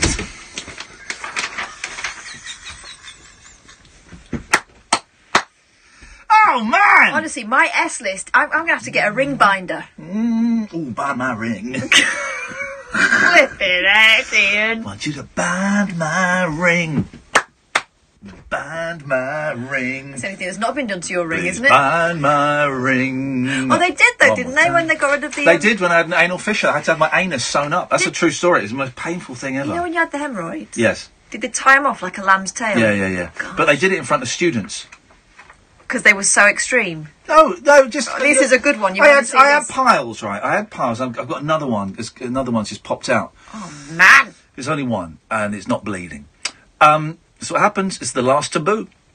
So I had piles, and you go to the hospital, and to get it checked, right? So you lie on... You take your trousers down to just below your knees, and you lie on your side with your knees hunched up, and a guy comes and pulls your bum apart, and has a look, and he goes, right, you've got 6 piles. What we'll do is we'll book you in, come back, and we'll have them. You can either have them frozen off or banded off, where they put a little elastic band around lamb's it. tail. Because it's like a blood blister, little elastic band, and that stops the blood getting to it, and they drop off. I was like, fine. He says, it's not brilliant, it's not comfortable, but you'll feel better. They'll go. I said, right, fine, let's do it. So we did it. So I came back like a month later. Again, dropped the trousers just below the knee on the side. You look in there, and he said. So I went in, and he's not even a doctor. He just went, "I'll go out. You get ready." Was he a porter? I don't know what he was. He said he wasn't a doctor. He worked there though. So he went out, and I did it. And so I'm there lying there, and then he came in with like 6 young people, and he said, "Do you mind if I bring some students in?" When they'd already walked in. Yeah. Oh, that's not right. Well, I thought, my ego minds. I want bum technology to advance as much as it can, and if I have to be the anal guinea pig, then God damn it, I'll do it. If my Farmer Giles can help future generations learn about them, then God damn it, then let these young people see your grapes, see it. But it was awkward because 2 of them were quite fit. What, your piles? No. Oh. The medical students were quite fit. But anyway, and also then he went, oh, by the way, you've got an anal fissure, which is basically a tear around your anus. Thing is, it wasn't because of that. But it means that when you poo, it feels like you're passing glass. Really painful, a lot of blood. And so, I had to go and have my arse sewn up. Yeah. Very hard to heal that area, keep it clean. Oh, God. No, it really is, right?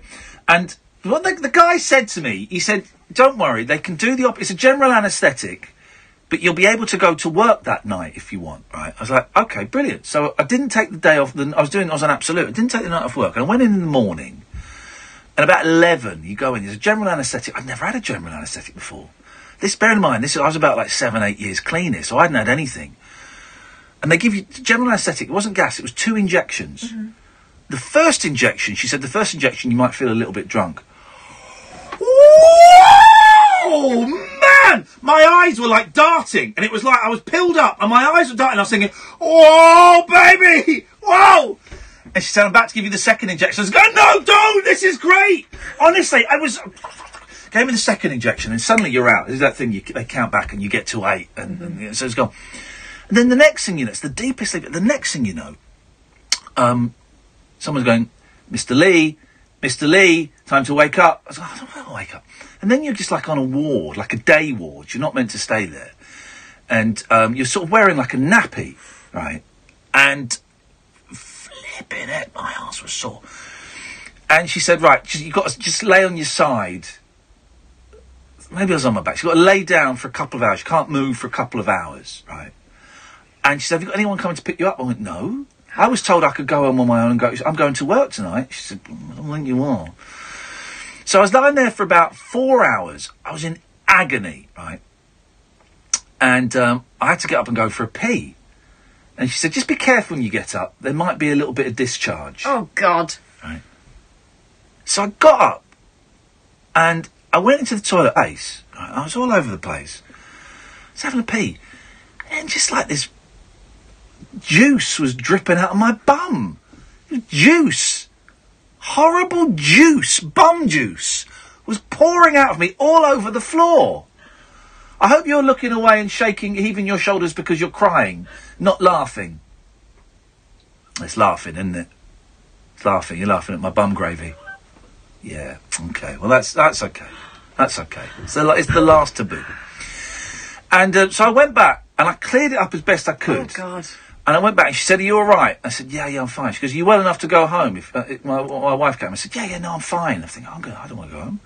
said, yeah, no, I'm fine. So I went home. I was off work for 3 weeks, right? 3 weeks. She said, they say... When did the seepage stop? About 10 days. She said, probably best they'll give you laxatives. Because you don't want to pass a stool. No. Because that will rip it. And you're right, you've got sew up on your bum. So you don't want to get, Marmite in there. You don't get Marmite in the jam jar. Huh? Shouldn't be jam in there, right? It was bloody. Yeah. That's the Marmite jar. You don't... And, so I was off for 3 weeks. And I'd said to them, look, I'm not really a fan of drugs. I want the kind of lowest painkiller I can have. I gave them very honest. I want the lowest painkiller I can have that will be effective but isn't going to send me loopy because, I like drugs a lot, man. And so they gave me one called, I think it was propanol and tramadol. Right, I'd never heard of these drugs, right? Because I don't know. I was always a street drug kind of guy. I wasn't a pharmacist. So I'm thinking, he's listened to what I've said. So I'm popping these tramadol. I was travelling through time. Honestly, I was travelling through time, and I rewrote. I lived the whole series of Lost in a day in my head, and I came up with a much better ending than they did. I was tripping my nuts off. My arse hurt a lot. Why are we talking about that? Why have you made me talk about that? What? You said about binding your ring. What? Why was I talking about that, Anonymous? I don't know, it sounds lovely. Is it working for you? Yeah, sure. 8 now. Hey! We found his level. Are you sticking around a bit longer? About 45 minutes, probably, half hour. All right, well, we'll have a word just before 12. Is that all right? Sweet. You hang up if you want to hang up, though. Strange guy. We've got a lodger tonight. We don't know who he is. He just can't listen to us wherever he is. So he's phoned up to listen down the line. When you got up to go to the loo... Yeah. Did you feel like, when you first did it... Oh, you were under the influence a bit, weren't you? Yeah. Did you feel like everything was going to fall out? The first number two? When you walked... Yeah. Oh, yeah. That's what it's like when you just had a baby. Really? Yeah.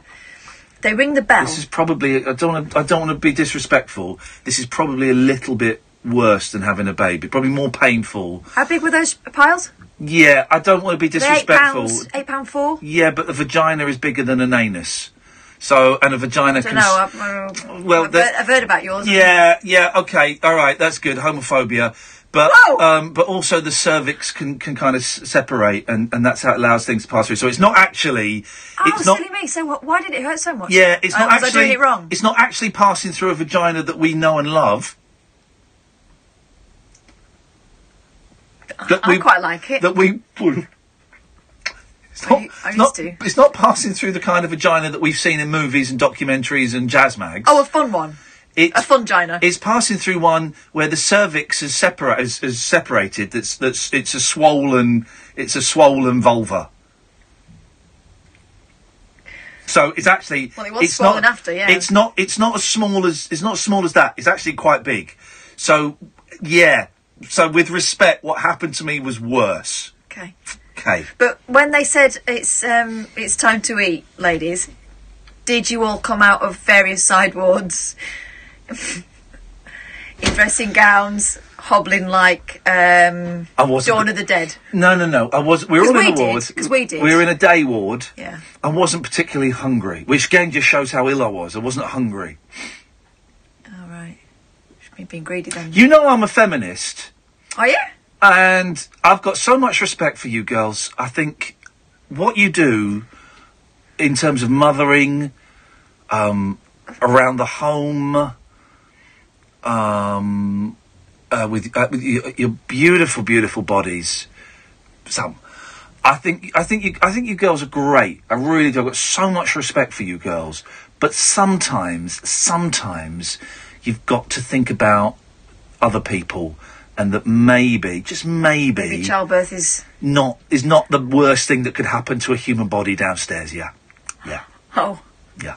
Just. What, having a whole person pop out? That's. Well, they're tiny. Walk in the park. Well, they're tiny. They're not tiny. Well, they're tiny. They're not that tiny. As we've established, the vagina enlarges, and also their heads are soft. That's another thing that you don't mention. Their heads are soft because their skull hasn't covered their brain. This is true. This is true. Babies, you can see their brain pulsating with evil thoughts. The baby is designed. The baby is not as big as we make out. As what we see on... When you see a baby on TV that's just been born, it's not. It's probably a couple of days old, and they grow a lot in those couple of days because they're suckling on a teat. Sorry if this is getting a little bit graphic for you guys, a little bit medical, but, you know, we're adults here having an adult chat. So, the vagina... You've got a big old vagina.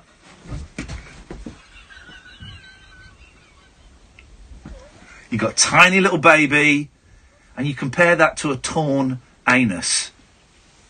A anus. If you wish. Big old vagina. 3 words I didn't expect to hear together tonight. Especially with the prefix you've got, A.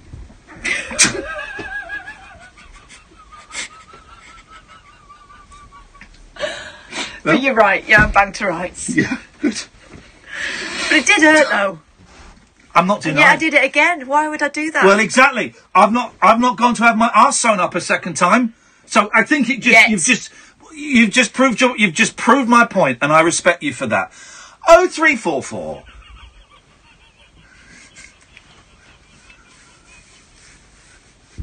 They need to grow up. 0344 499 1000. This is Talk Radio. Across the UK, online and on DAB. You big old vagina! You've got a big old vagina. That's all I heard. Looks very good, sir. Really? Have to say, I love the colour. And I can tailor it to suit you exactly. Of course. We have lots of options. How's the fit? Oh, God. Brilliant. Loads of room. You've got a big Good old to hear. vagina. So you can be sure you like it. Why don't you have it over the weekend? Perfect. Oh. I'll turn a few heads in town, and I think my friends are going to love it. Excellent. Here are the keys. Wow. The stylish, What am I gonna spacious call the Mini podcast Clubman. on Monday? Take Big a old 48-hour vagina. test drive to You've try got- one on you've for got a big old size. vagina. Who's in? Test drive subject to status and availability. Terms and conditions apply. Participating Mini retailers only. Ready for the big games this summer? Got a ticket to Russia Bugs? Front row seats guaranteed. Hello. No, don't worry. You don't need any of that to enjoy the football. Go big with very happy, AO.com man. and watch all the Very action on a happy. large You wonder screen who did the 4K bit. TV. You.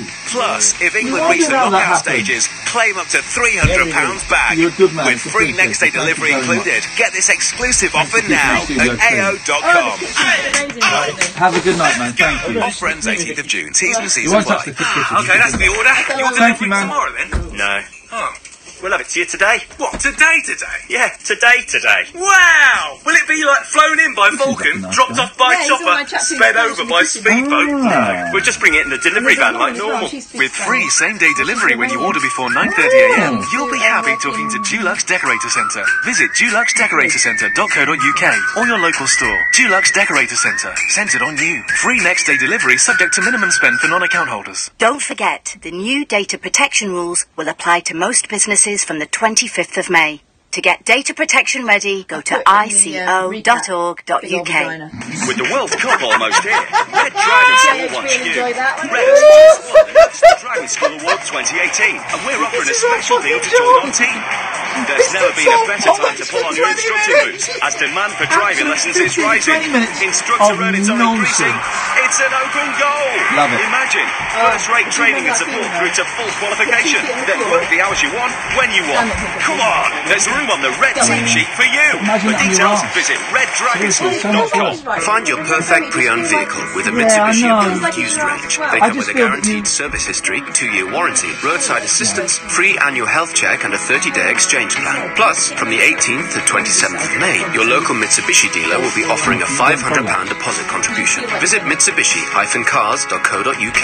£500 deposit contribution with 9.9% APR. Shogun Finance Limited. Offer available between the 18th and 27th of May 2018 at participating retailers only. Credit subject to status. 18 plus UK residents. Across the UK, online and on DAB. The incredible new sound of Talk Radio.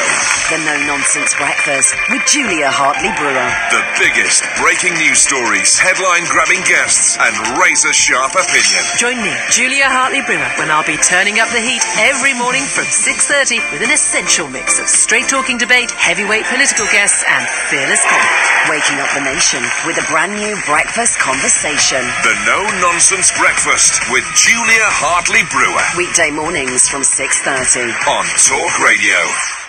Whispering lunar incantations for cross-parents, cross-dressers. Yeah, did you know this about me? And cross-rail workers. Steel and polycarbonate. The Late Night Alternative with Iain Lee. I've got a very poor internet connection. On Talk Radio.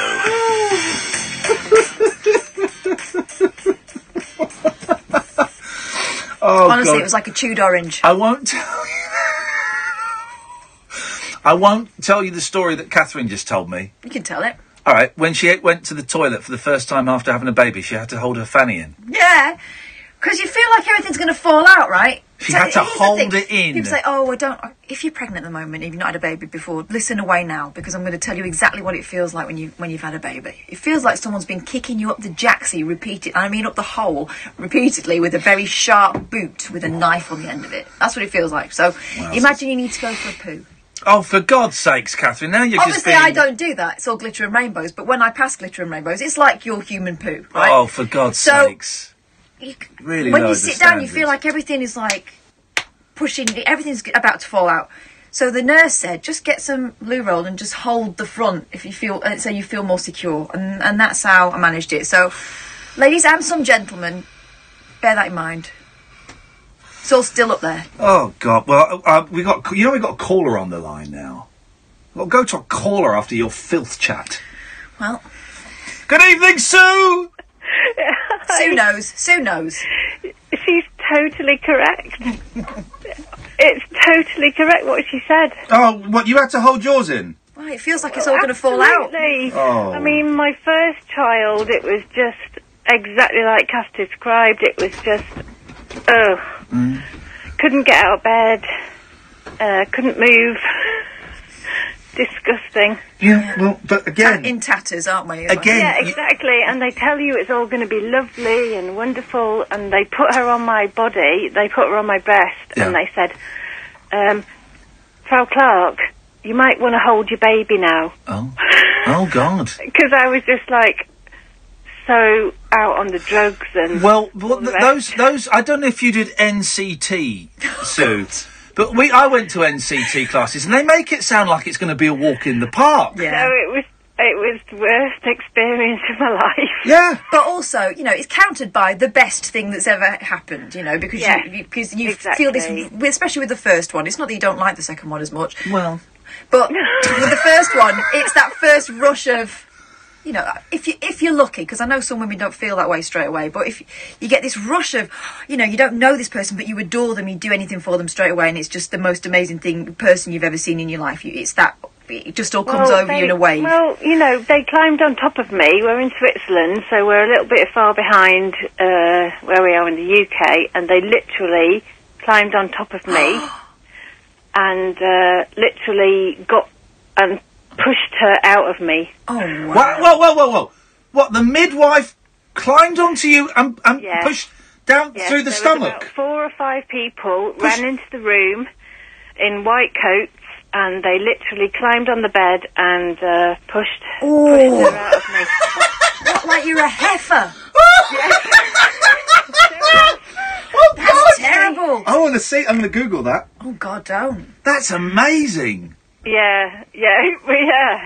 Wow. But it's not like NCT, where you go to NCT and it says, well, when the time comes, you can agree to have whoever you want in there, and you want to make that space your own, so take some candles and maybe your own duvet. I didn't want anything that I couldn't burn in there. Everyone in our NCT class pretty much wanted to either do it at home or do it in the hippie ward. I can't remember what it was, because there's like a birthing pool. Water birthing. Yeah, but there's a water, and the hospitals near us, some of them had these facilities, you know, where there were no drugs and stuff, and that's what my wife wanted. Of course, they have like handles from the ceiling. And as soon as we got to the hospital, she's going, right, I want drugs. And the nurse is going... I hadn't even taken my coat off when I asked for an epidural. But the nurse is going, but Mrs. Lee, you said we've got this. No, I want drugs. Oh, it was great.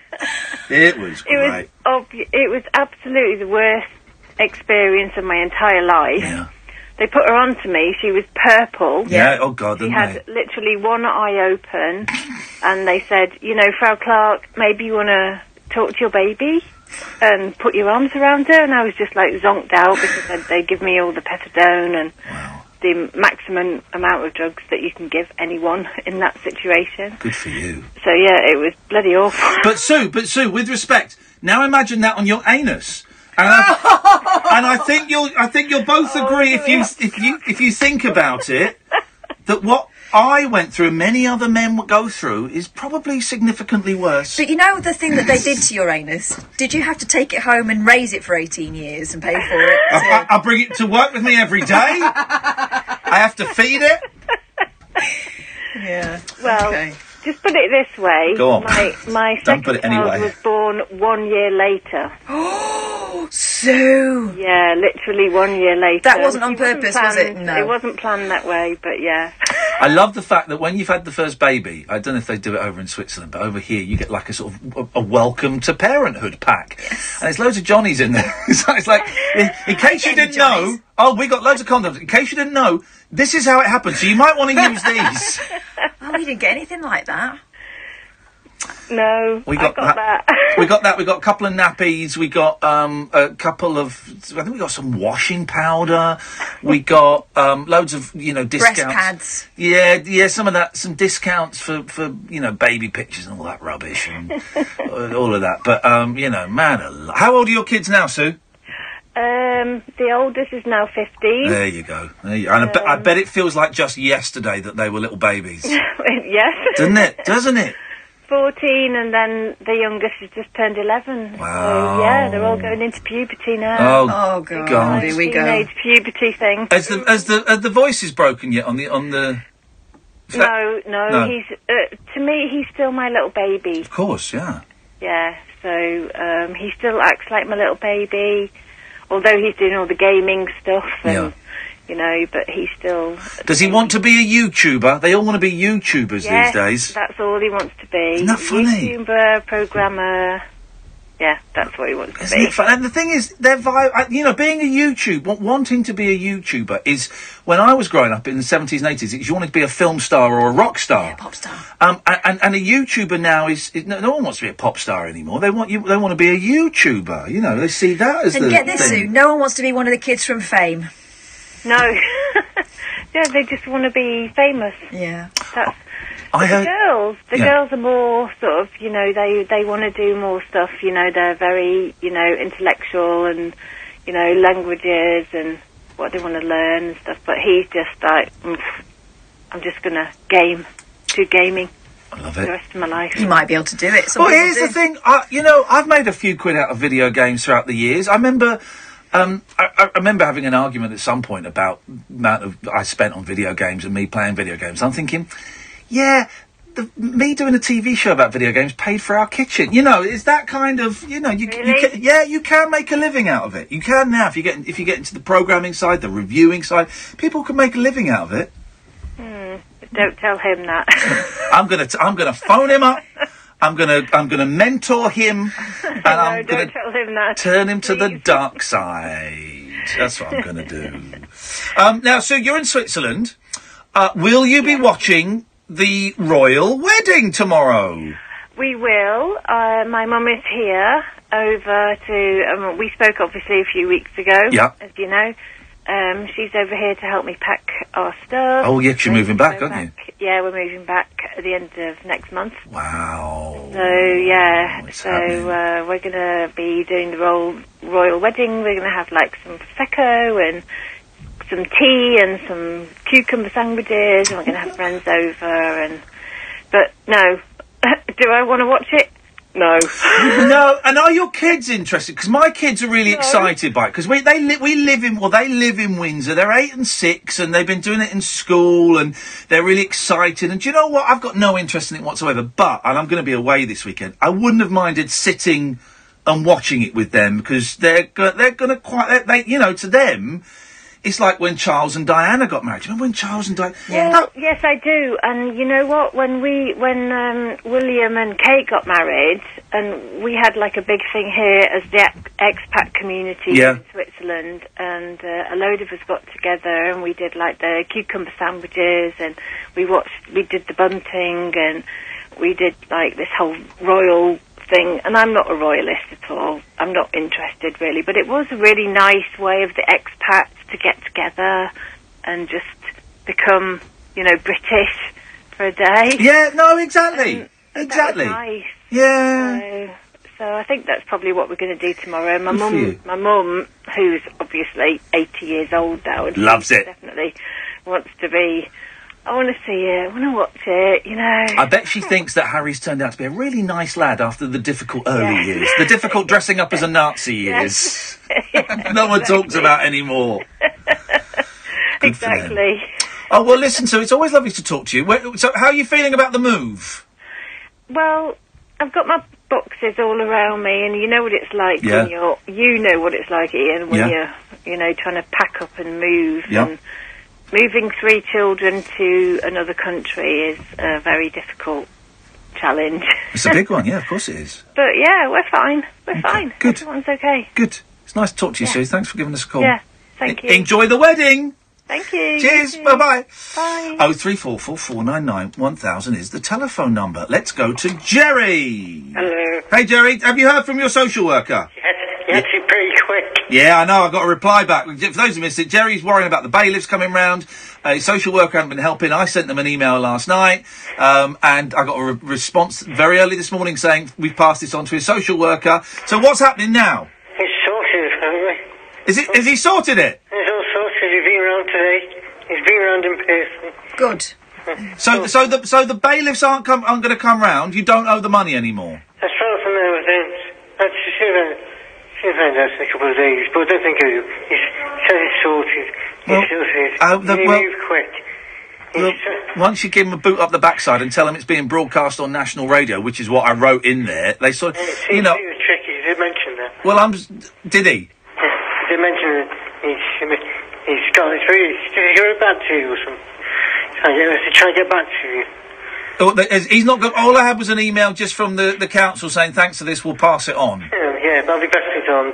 But here's the thing, right? And this is brilliant. But this should have been sorted out weeks ago, so you didn't have any of this worry because you sounded in a bit of a state last night. But also, this will be happening to thousands of people everywhere who don't have access, who don't know about this radio show, who haven't got a bloke who's been eating strawberries in the jungle to send an email off for them. Not fair. People with illnesses trying to tell this to actually I'm pretty willing with it. I can do my research myself. But people who can't do it, which research? Anyway, just came back to the room. Just came back to the room. Get back to the room. Where are you? In the corridor. Oh, you're an idiot. Here we go. Oh, wheels are I'm glad that's all sorted. Oh, should be better. Oh, yeah, thank you. Thank you very much. And thank you, Kat. It sounds like Frank Sidebottom now. Thank you. Hey, it's our pleasure, Jerry. I'm glad it's all sorted, mate. Okay. Stick it up your bum. Up your bum, There we go. Thank you very much indeed. Well, that's good. Well, there you go. We've achieved something. Yeah. Pats on the backs. High fives all round. Oh, and also there's an update with Lacey. I was wondering if she's going to ring us tonight. She may do. She said she would, didn't she? But, the MP was straight on it. Yeah.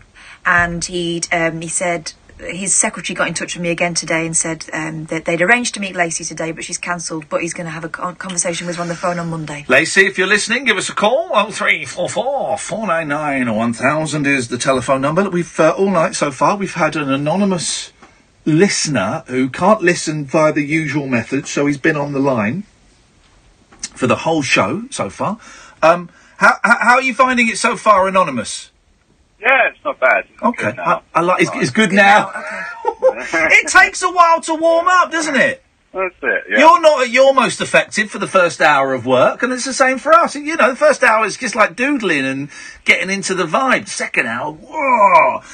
Are you sticking around or are you done? About 10 minutes, I'm gone, mate. Yeah, I'm nearly back to the yard, so yeah, nice one. When you say back to the yard, are you a police officer? Scotland Yard. No, I've just been working though. But well done with Jerry's thing, by the way. Oh, thank you. Yeah, it's a good bit of news, isn't it? Yeah. You haven't got a radar diary by any chance, have you? I'll find one. Yeah, we go. Listen, we need as many listeners as we can get. I know we jettisoned some yesterday, but if it means we have to phone them up individually and grab them by the scruff of their neck, you stay on as long as you want, fella. Nice one. Cheers, then. Cheers, my dears. Ta-ta.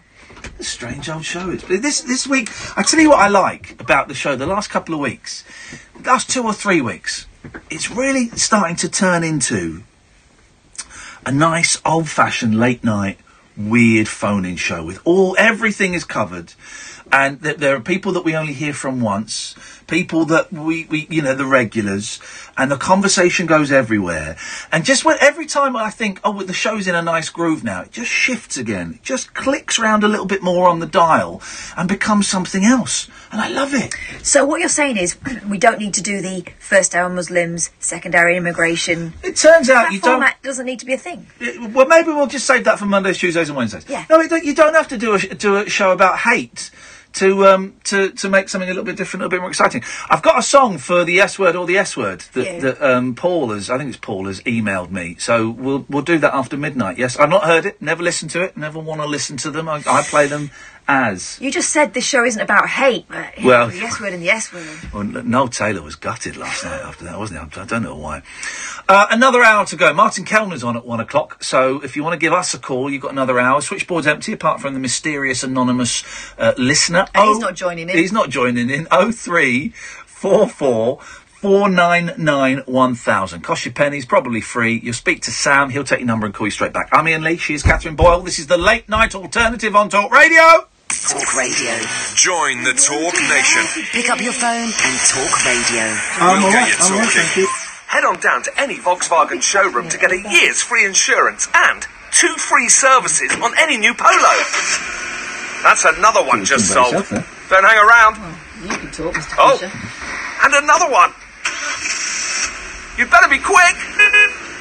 Visit the new Polo event at your Volkswagen retailer from the 18th of May to the 4th of June. They won't be around for long.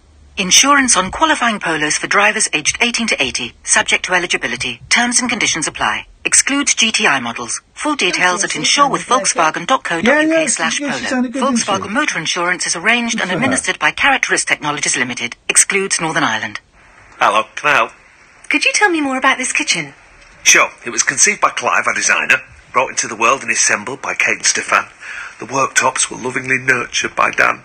There are 197 pieces of wood, 82 joints, 510 screws. Okay. At Wren, we not only design, make and install our kitchens, we put our heart and soul into them. Visit us now for our 60% off multi-buy offer when you buy 5 or more fully assembled units.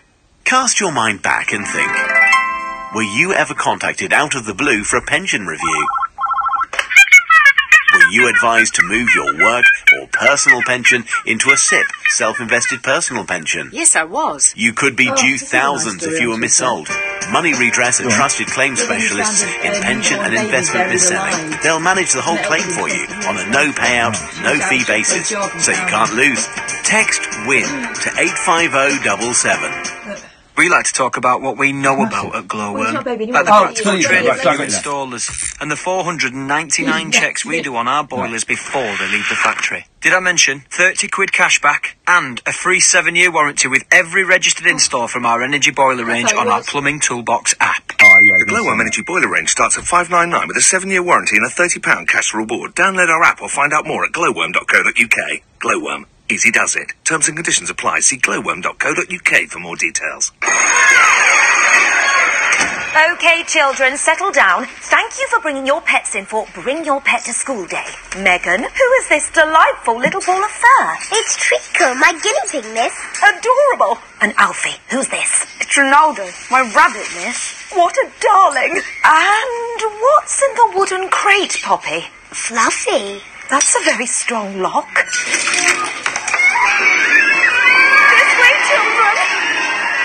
With a Land Rover Discovery, adventure can take you, well, anywhere. Never stop discovering. Search Land Rover Discovery. Land Rover, above and beyond. Across the UK, online and on DAB. Talk Radio, on the hour news headlines. Good evening, I'm Adam Whitty. A 17-year-old boy has been charged with capital murder after 10 people were killed at a Texas high school. 10 others were injured in the shooting in Santa Fe earlier, where explosive devices were found by police. Donald Trump has ordered that US flags fly at half-mast as a mark of solemn respect for those affected. It's feared more than 100 people may have died after a plane crashed shortly after takeoff in Cuba. 113 were on board the Boeing 737 as it left Havana's Jose Marti International Airport. 3 people are reported to have been taken to hospital in a critical condition, but it's understood one has now died. Sky's Emma Birchley says the initial reports describe a fireball. When you see just how mangled this fuselage is after this plane came down, just after takeoff, it would have been full of fuel on this internal flight.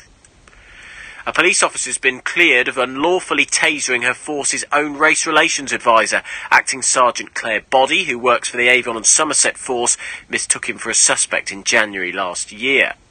John Bercow's biographer has told Talk Radio he doesn't think that the Speaker will lose his job. He's been accused of calling a senior minister a stupid woman in the House of Commons. Some MPs also claim they heard him swear at Andrea Leadsom, calling her useless, although she's reported she didn't hear that. Bobby Friedman has been telling us Mr Bercow will hang on. What you saw when he made that attack on the government is part of the way in which John Bercow shores up his position. It's because he fights for the underdog, which also means fighting for the opposition. So that makes him very popular. And Meghan Markle's arrived at Cliveden House Hotel, where she'll spend the night before marrying Prince Harry tomorrow. She's there with her mum Doria Ragland, who met the Queen and Duke of Edinburgh at Windsor Castle earlier. Meanwhile, Prince Harry's been on a walkabout in Windsor with his best man and brother William chatting to the crowds. Your name's Meghan. Is that with an H? That's very rare. Would you suck my dick? What? Hours. Not too long. What are you looking forward to tomorrow? Yeah. Do you reckon the sun's going to shine? Yeah. Good. It all gets underway at 12 noon tomorrow. And tonight's weather, after a sunny evening, temperatures have dropped quickly under clear skies. That could cause frost and mist for some. Tomorrow will start off cold, but the rest of the day will be sunny and warm across the country. The Late Night Alternative with Iain Lee on Talk Radio. We have ways of making you talk.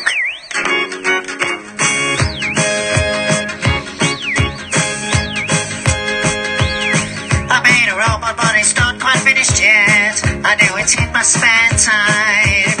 I call it Roger like the boy next door, the same name as his dog. Oh, Roger Robot, you're coming on fine. Roger Robot. Roger Robot, you're always on my mind. Or singing, or dancing, underwater robot. Most people laugh, but they don't understand about science and space. But when it's finished, then I will show the world. But robots take a long time. Roger Robot, you're coming up fine. Roger Robot. Building robots takes a long time. I've got robots on my mind. Roger Robot's on my mind. Roger Robot's on my mind. Thank you. Sounds written on my screen. He's taking it off now because he's a coward, and he's going to regret those words when I batter him around the ears. And you say my taste in music is bad. Yes, I do. You went and saw Nickelback. That's Frank Sidebottom. Frank Sidebottom's played Wembley Stadium. There's a fact. You know that, don't you? When Bros played Wembley Stadium, they asked him to be the compere. I told you the story, and he told me this. It's brilliant, right? So Frank Sidebottom, his big head. He's on stage at Wembley Stadium, right? He normally plays audiences of about 50. He's on stage at Wembley Stadium. Right. Give me a big cheer if you like Luke for Bros. Give me a big cheer. What's the other one called? Matt. If you like Matt. Give me a big cheer if your mum's got Betamax. I love it. The man's a genius. 0344 499 1000 is the telephone number if you want to give us a call. You will do now, because we're going to play the yes word or S word. Okay, we play a song. It's been sent in by a listener, And we take calls straight to air. You call in while the song is playing. You come on air and you say yes word, it's good, or S word, which means SH1T. Please, if you want this feature to keep going, if you want this show to keep going, please just say the S word. Don't actually say SH1T, because people have been phoning up, using this as an opportunity to sneak a swear past us. We've had people flushing toilet. This is not, you know, the kind of knockabout fun bit that we know. This is a feature. It's the first feature I've done in 15 years of radio, apart from the 5:38 correspondent update. But this is a feature. We are hoping to get a podcast that's specifically for this, and we are hoping against hope that we can turn this, with the backing of Rupert Murdoch and Rebecca Brox, we are hoping that we can get a TV show out of this. This is the thing. So this is kind of our audition piece. So I would ask you to treat it with respect and courtesy, okay? Yeah, because it's not just about careers, and there is a career in the balance here. Not just ours, but also, who is it today? It's Paul, isn't it? Yes, Paul. Yep, Paul and his band. Career, but there's also a format. More importantly, there's a format, and that format, you know, like Who Wants to Be a Millionaire, and that thing with the boxes, where you open the boxes. Yep, the boxing. That could be the thing that makes us rich. So, here we go. So this is from Paul in South Wales. Evening both. I'd like to submit a song for Yes Word or S Word if you're keen. My band is called The Radio Boys. And this song, Bright Lights and Fist Fights, is a little bit Blondie, a little bit Arctic Monkeys, not as good as either. Apparently you can buy this on iTunes as well. So it's The Radio Boys. It's called Bright Lights and Fist Fights. I'm going to play it now. You are invited. Catherine, I think Sam wants you out there. Actually. Sam, not again. Problem with the computer. Can you sort that out? Yeah. And then try and get back before the end of the song tonight, if you can. So you call up, you'll go straight to it. 0344 499 1000. The Radio Boys, Bright Lights and Fist Fights.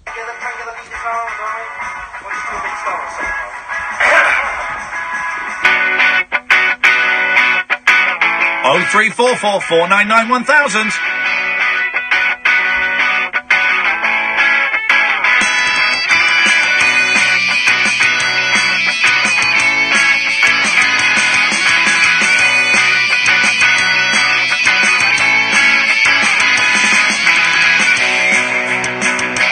Line 2, what do you think? I like the Blondie, I like the Arctic Monkeys, but I love the Radio Boys. It's a yes word. Oh, straight in!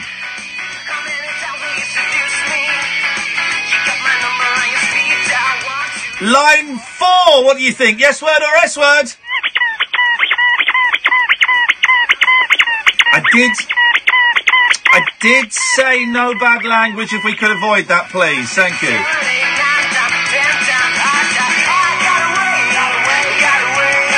Line 5, what do you think of the Radio Boys? Yes word or S word? Please don't swear. S word, definitely. Why don't you like it? Rock isn't my thing. I think he said rock. Line 5, yes word or S word? Yes word, I like it. Do you like it? Yeah, I quite like it, yeah. Beautiful, here we go. 0344 499 1000. You've got another 2 minutes to go.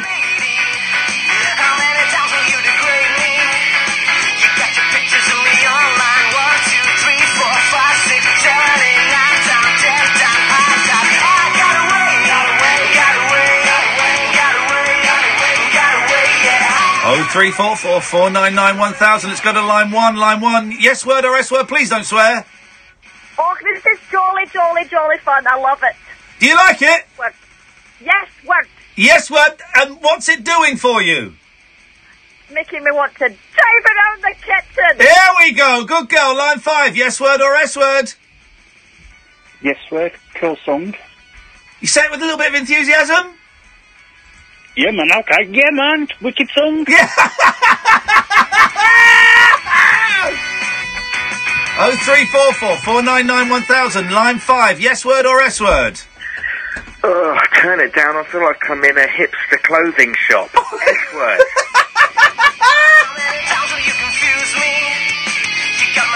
Line 6, yes word or S word? A big steamy pile of yes. Line 7, yes word or S word? Yes word. Oh, yeah, what does it do to you? I'm swaying. Oh! Line 5, yes word or S word? Yes. You like it? Oh, you put the phone down, there we go. Line 6, yes word or S word? Right. Sweet. You've got to stop, you cannot use language like that on the radio.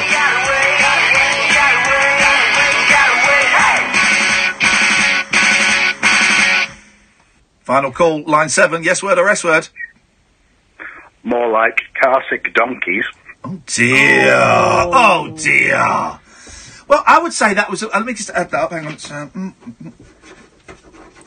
78% yes word. Yeah. It's the Radio Boys. Bright lights and fist fights, and you can buy that song on iTunes if you want. What did you think? I should have asked him. What did you think, Anonymous? No, yes word from me. I'm off. Cheers, Liam. Thank you, mate. Bye-bye. Bye. Did you just call you Liam? No, he said I'm off. Nice bloke. He's gone. I miss him. 2 hours, 10 minutes, just sat hanging there. That was good, that. I enjoyed that. Yeah. I thought that was all right. Mm-hmm. I like that.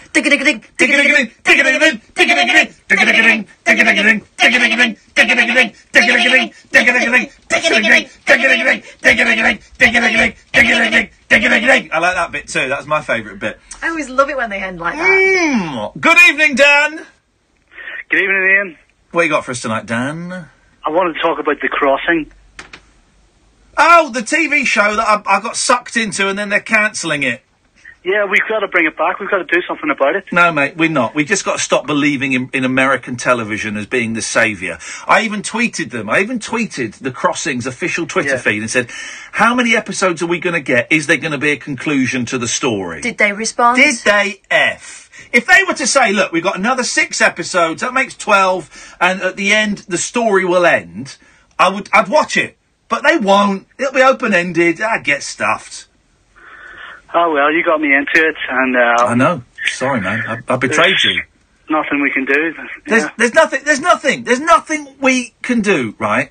And I'm sorry I got you into it, Dan. And I've let you down. I've let Catherine down. I've let me down, right? Because I bought into I thought American television could save us again. And I've learned before that it can't, and I'd forgotten. Well, I ain't going to forget again, Dan. I'm getting it tattooed on my wrist. So every time I go, oh, I'm going to pick up the controller and turn on an American TV No. American TV will always let you down a bit like your dad did. That's what it's going to say.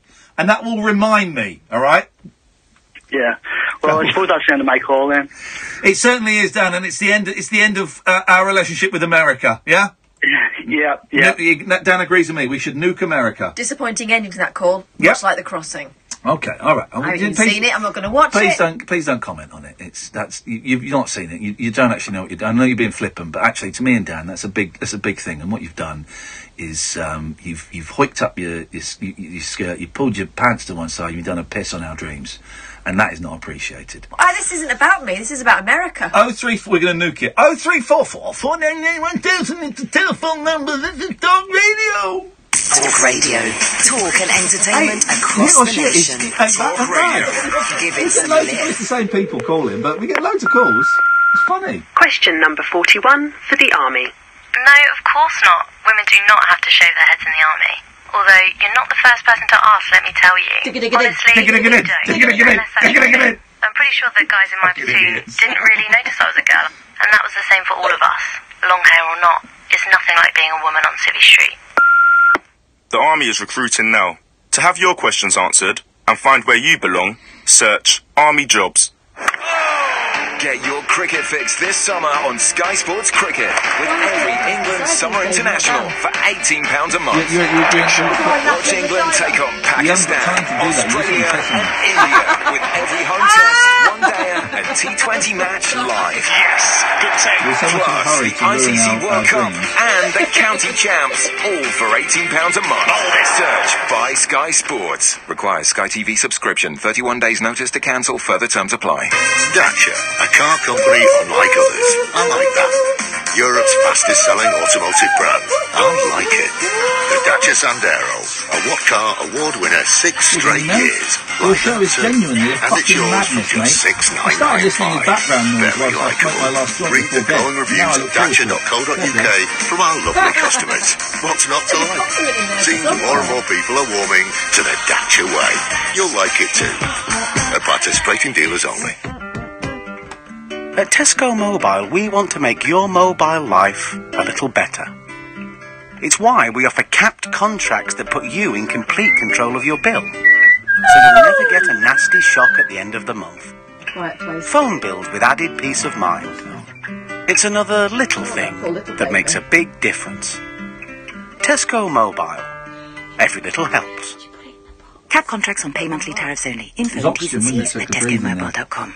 Take a trip into the alternate reality of late night radio. I think I'm in something like the Matrix, and so are you. The late night alternative. Hello, hello. With Iain Lee. Is there anybody out there? On Talk Radio.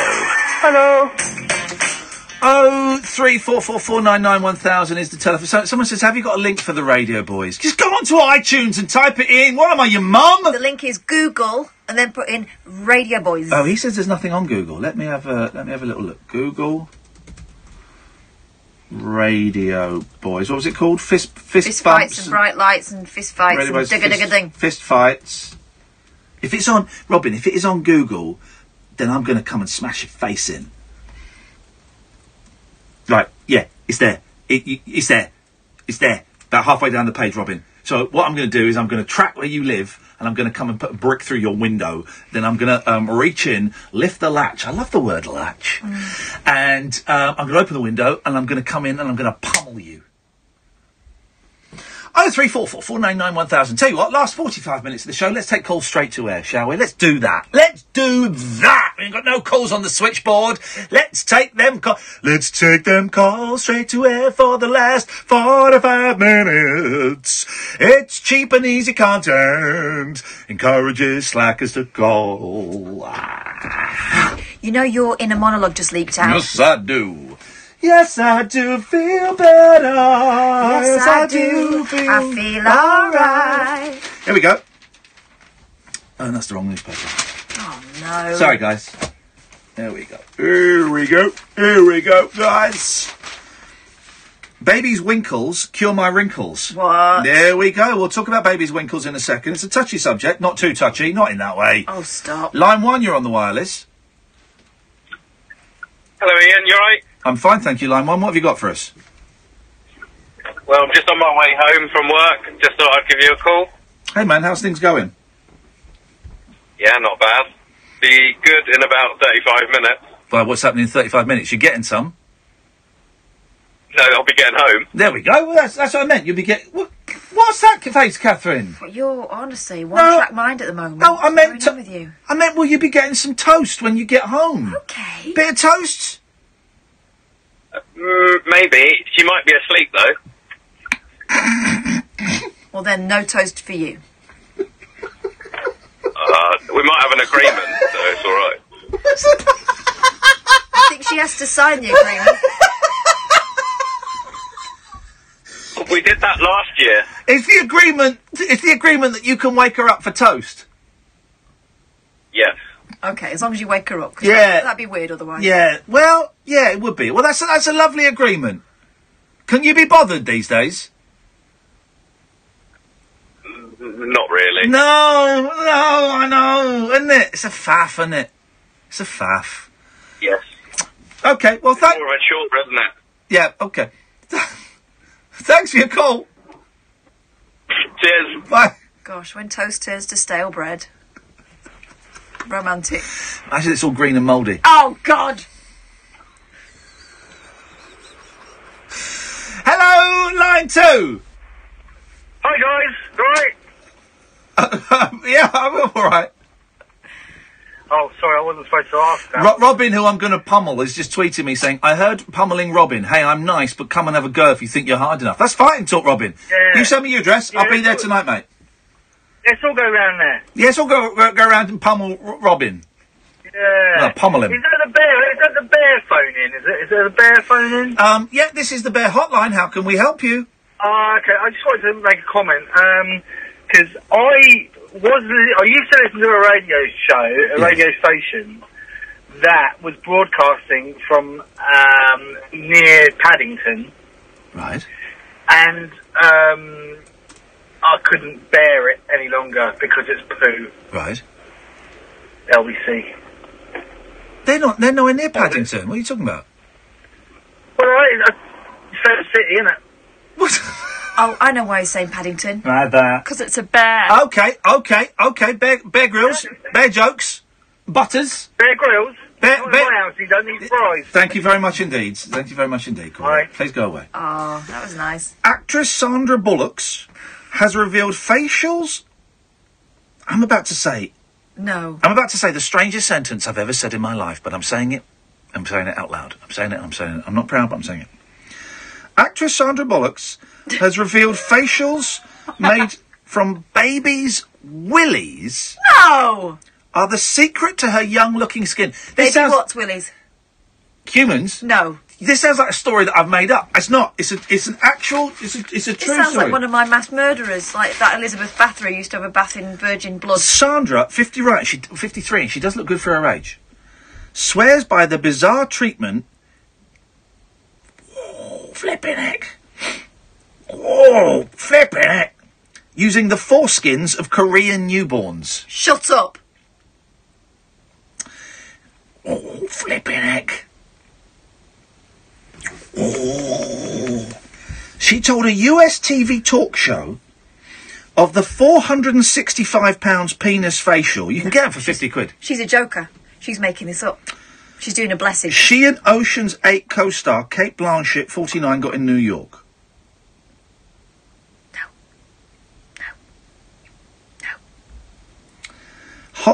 Hollywood A-lister Sandra said the serum was an extraction from a piece of skin that came from a young person far, far away. And host Ellen DeGeneres pointed out it was from the foreskins of circumcised South Korean babies. Sandra added, I call it the penis facial.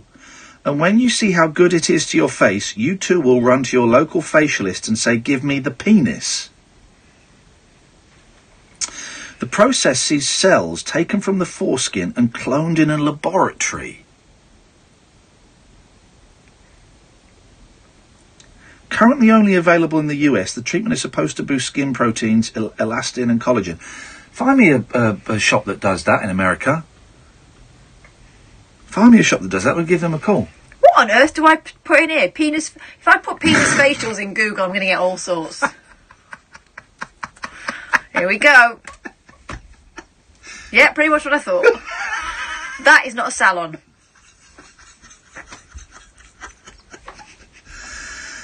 Face facts. The process involves microneedling, a cleanse, a chemical peel.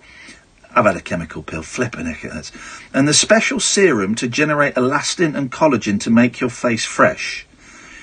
Baby foreskins are also used to grow skin for burns victims.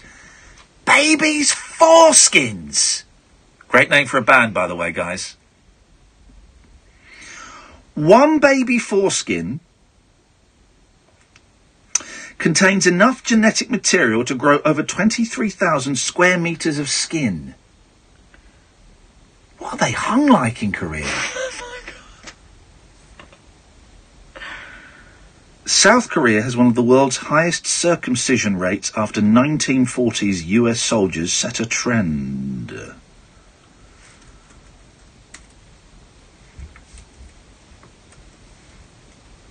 Penis facial made out of babies' foreskins. Do you remember when there was an outcry about 10, 15 years ago when hair extensions were being made from Chinese women? Yes. This is worse than that, isn't it? By a long, long way. It is, isn't it? I mean, that was bad. This is much, much worse. I've got a phone number. Right. This is for Georgia Louise. Yeah, jot it down there. We'll give them a call. They do it, do they? Yeah. I'm going to ask them if they can do me one. Okay, here we go. Hey, how's my American accent? Hey. Just, they'll like you more if you do the English accent. How's my Hey, I was watching the Ellen DeGeneres show, and I saw Sandra Bullock's talking about your baby dick facials. Oh. And I was wondering, can I get one, please? How much would they cost me? Georgia Louise. She did one for a Vogue reporter, apparently. Okay. Shall I do it as English? Hello. Sorry. This is awkward. I'm calling up about the baby penis facials. I was wondering if I could get booked in for one, please. I'd love to have one.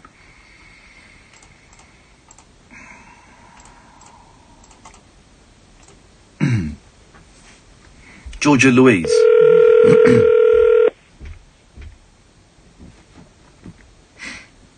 She won't answer the phone. She's too important. It'll be someone else. Imagine if it's a Korean baby. Get their money's worth. Thank you for calling the Georgia Louise Atelier. We are unable to take your call at present. She's British. But please leave a detailed message and one of our team will call you back. Thank you. Try the other number. Hello, my name is Iain Lee. I'm calling you from the United Kingdom on talkRADIO, and I'm fascinated by this story about Sandra Bullock having the facial treatment that is derived from the foreskins of Korean children. I'd love to talk to you about it. I guess maybe tonight is perhaps not the time. We finish the show in 35 minutes, but maybe next week we could get you on to have a chat. My email is Iain, I-A-I-N, at IainLee.com. So that's IAIN at IAINLEE.com. I look forward to speaking to you about Korean babies' foreskins. Thank you so much. Bye-bye. Let's try the other number. Yes, I do feel better. She's British. Mm-hmm. Funny.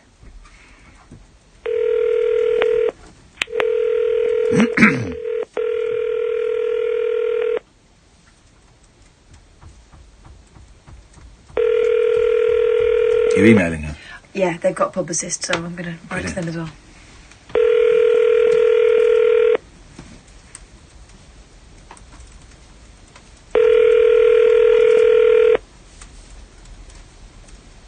You have reached Georgia Louise Atelier. Please leave your name, your number, and a detailed message, and we'll get back to you as soon as possible. Thank you. We've left a message on the... We've left a message there. Wow. What is... I hadn't read that story. What I do is when I pick the stories, I just pick the headlines. And the headline there is Baby's Winkles Kill My Wrinkles. And I just thought, well, write that down. So I wrote, Sun, page 3, Willies. I had no idea what that was going to be. Well, that's next week's shows sorted out. I'm trying to get my head around the ethics of it. Well, they're only going to get binned, aren't they? I'm not as long as they're not, like, farming them. I'm not a fan of circumcision anyway. I do think it is... I think it's abusive, whether it's done for religious reasons, and I know both the Jewish and the Muslim, Islamic faith do it, and I think it's wrong. I think for medical reasons it's fine. We had to have our youngest son circumcised because he was having all kinds of problems with his kidneys and his bladder. And even when the doctor said this is what we're going to have to do, I was taken aback, and I had to, think about it. I thought about it for 10 minutes because you follow the doctor's advice. But I do think it is. I do think it's a horrible, horrible thing to do to babies. Well, they don't feel it. Yeah, they probably do. And I don't think anyone has the right to take a bit of someone's body off them. I don't think anyone has the right, and it does upset me, that it's done for religious reasons. So I struggle with circumcision anyway of babies. But you're right. But then you're right. They're just going to be chucked away anyway. And it's not as if they're getting the foreskin and then wiping it on your face. It's not that. They're taking cells from it. But it does feel like very, very rich Western white women exploiting... Well, I wonder if the families even get any of the money. Surely it's the hospital that gets the money. Here's the thing I don't like about it is that it's taking a part of a human being. It's demedicalising and commercialising something that is part of somebody else who can't give consent. Yeah. But I guess it's just bits to the hospital. She's saying it costs 465 quid. So what's that? It was about it's 465 quid, no matter what it is in dollars. Is it $600, something like that? Isn't that what? Right. On a serious note, isn't that what's completely wrong with this world? Rich, generally white Westerners exploiting poorer countries and poorer people. That's why the world is one of the main reasons why the world is so screwed up. And also, who would have discovered that? Who would have gone, facial treatment? It's a long shot, but we got that jar of foreskins. Can you bring it over here? I've just got an idea. My God, it works. Ah, man. 0344 499 1000. Call straight to air for the last 30 minutes of the show before Martin Kellner comes in, if you want to. We may have another horror murder story from Katherine. Have we? I can get you one. Okay, there we go. Sadly, but I can get you one. That's not the attitude. This is Talk Radio.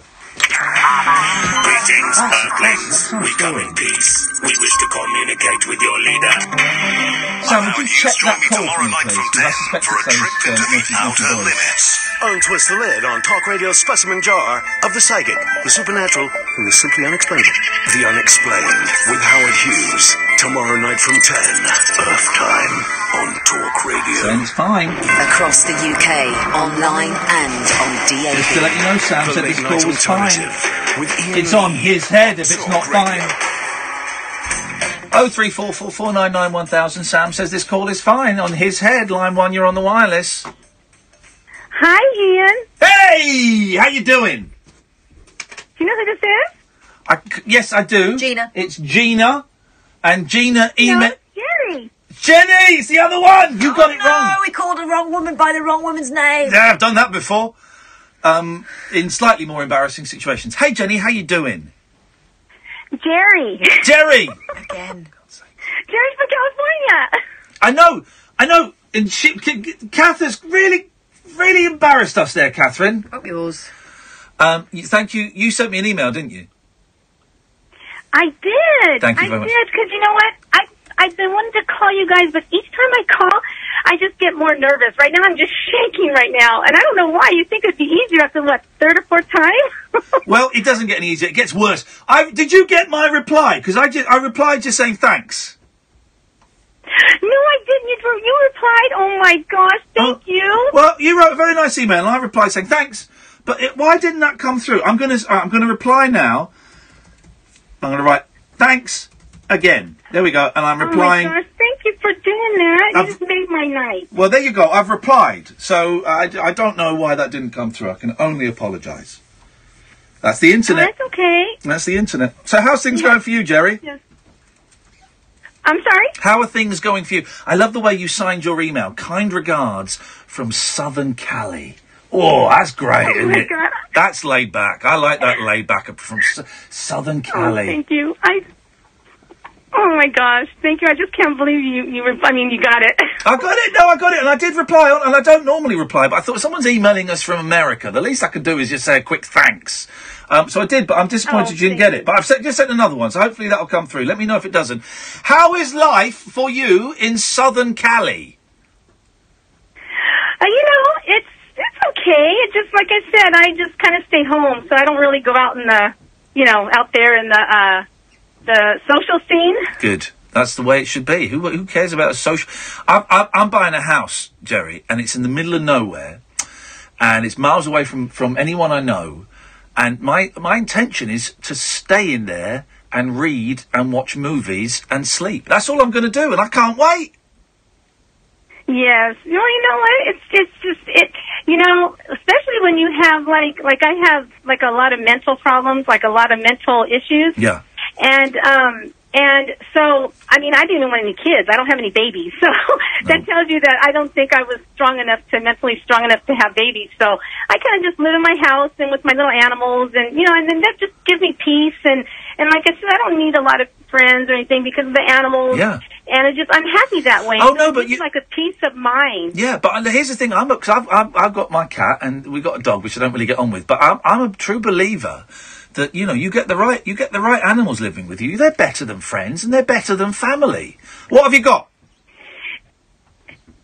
Exactly. Well, what do I have? Yeah. I have a dog and 2 cats, which one of my cats is kind of old, and I had her when she was my best friend when I was single. So, you know, and I just when they die on you, it's just like losing your best friend. Oh man, I've had my cat. My cat is 19 years old now, and I had her. She was a rescue cat. I've had her for 17 years, and she's really old. She's very thin, and I'm not living with her at the moment. I'm hoping when I move, I can take the cat with me, And I feel bad because I've not been at the house that much, so I haven't been giving her the attention that she deserves. And when we got the dog, her life kind of got a bit uprooted and stuff. But when she goes, man, alive, that's going to break my heart. It's going to break, because she has seen me literally crawling on the floor at my lowest point. She has been there when I've done that. So, she's I've known her longer than I've known my kids and my wife. Well, yeah, no, I know what you're talking about, and you can give them love, and then they don't want anything. They're there for you. If you feel like loving them and holding them, then they're there for you. Yeah. You know? But also with cats as well, if cats don't want to hang out with you for a bit, they just walk off.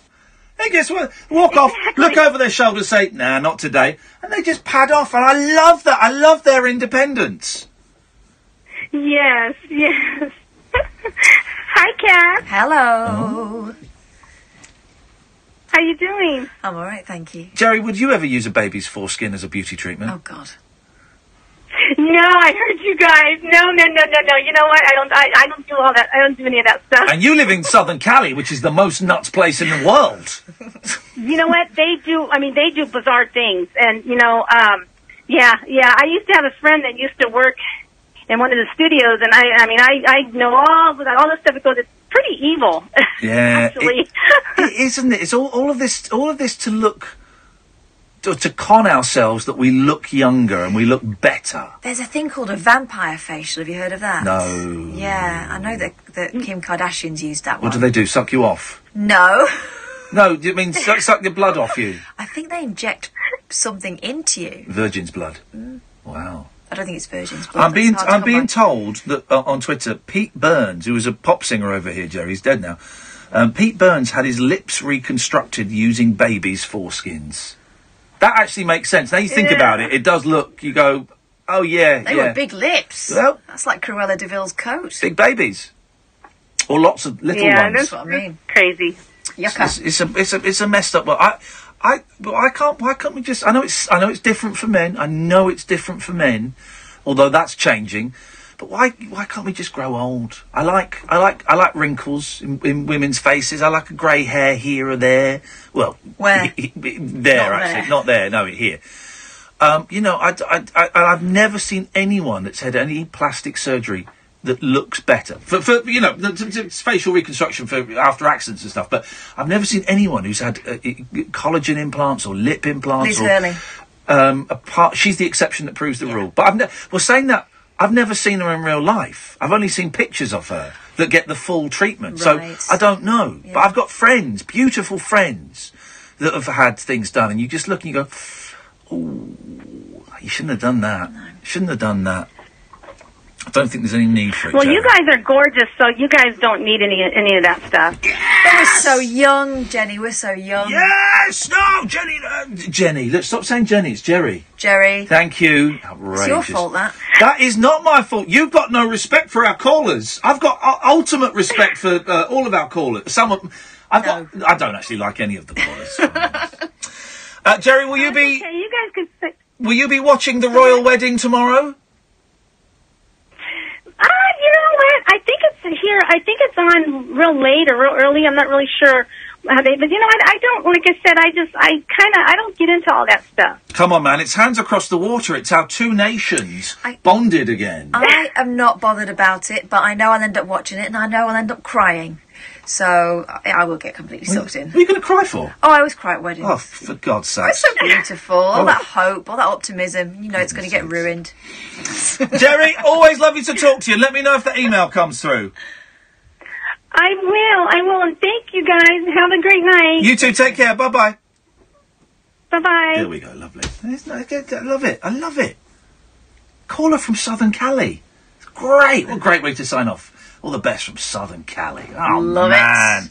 Let's take a punt, shall we? Let's go to line 2. You're on the wireless. Hi. Hello, line 2. Oh, sorry, man. I'm on now. I'm just listening to the radio at the same time. Yeah. I was just going to mention about something really funny. Yes. You know, Catherine's talking about the Countess Bathory.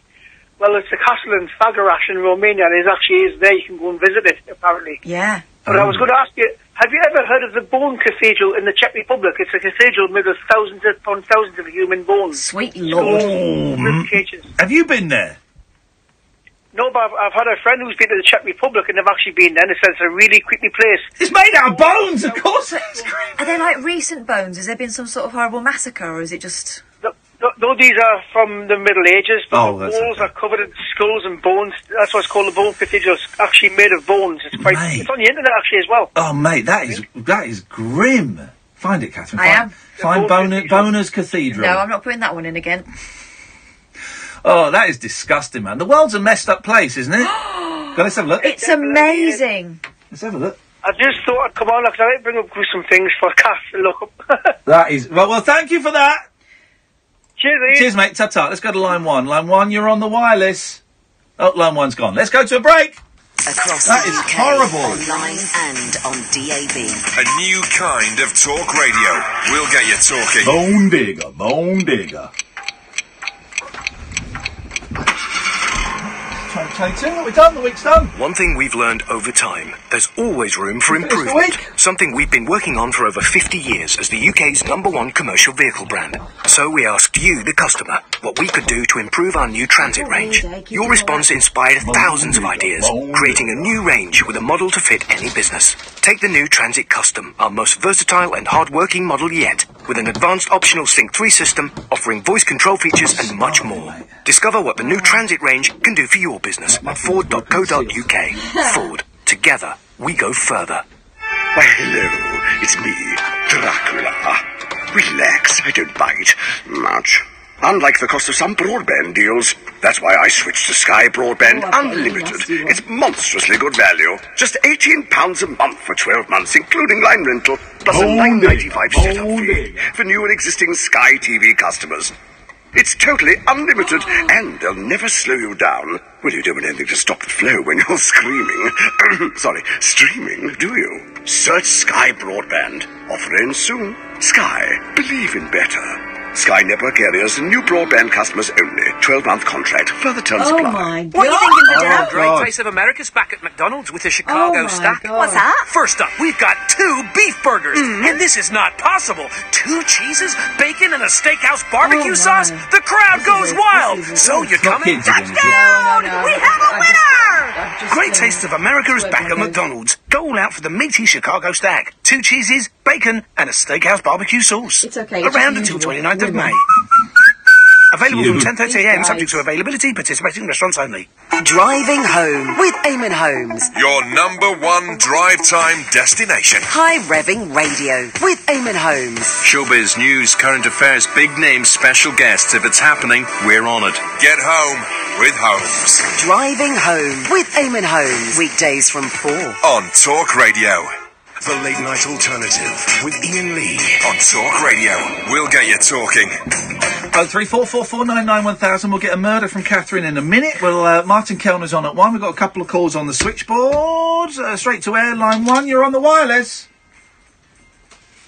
Hello? Hello, line 1. Oh, cool.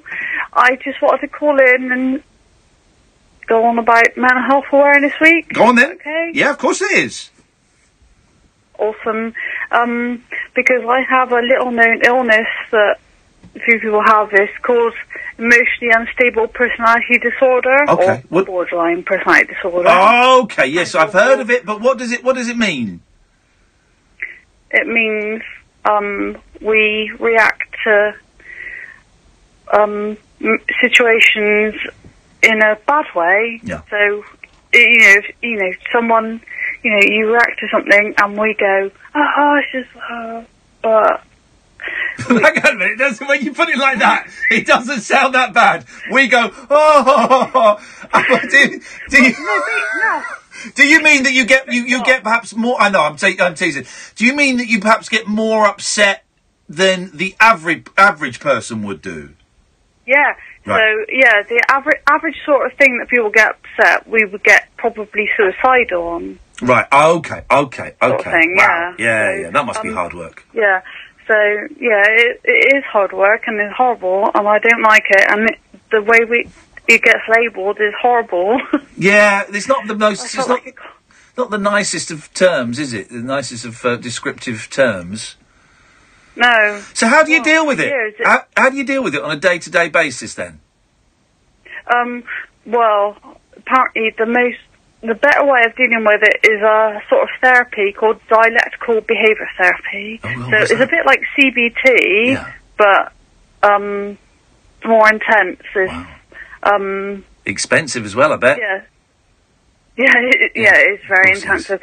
Dialectical means because a lot of people with EUPD, they have thoughts about this like black and white sort of thinking. Yeah. So the dialectical is the middle ground. Okay, right. Is, so it teaches you to not go to the one extreme or the other extreme, but to maybe find the middle way. Yeah. Wow. But that is really difficult. I do find it difficult. Yeah, I do, because I've done DBT a few times now, and I still find it difficult. And recently I've been picked up by the police. I've been sectioned by the police. Oh man, it is really difficult. I'm sorry to hear. No, don't be no, don't be sorry. No, I am, because that's I know, but I hope it doesn't sound patronising, because I don't mean it to. But I'm sorry that your head and your spirit and your soul has caused you to be arrested, because that's not pleasant. How has today been for you? How are you doing today? Today? Yeah. It's not been too bad, really. I met up with a friend who also has... she did actually call in tonight. Oh. It was unidentified caller. Unidentified caller! Wicked laugh. Unidentified caller in the baggage area. Crazy chick, that was it. No names, no pack drill. Well, there you go. Yeah, no, it was probably her. She has the wicked laugh. She rang in a few times, so it's like, I think that was her. Yeah, well, she did have a wicked laugh. Hey, listen, we've got to move on, because I've got a couple more calls. We're going to do Catherine's murder story. But even though next week isn't Mental Health Awareness Week, you can call in about this stuff any time. That's one of the things we do on this show. People can call in and chat about this any time you want. Thanks for that, Rachel. Nice one. Speak to you soon. Take care. Thanks. Ta-ta, bye-bye. Let's go to line 2. 2, you're on the wireless. Hello? Hello, line 2.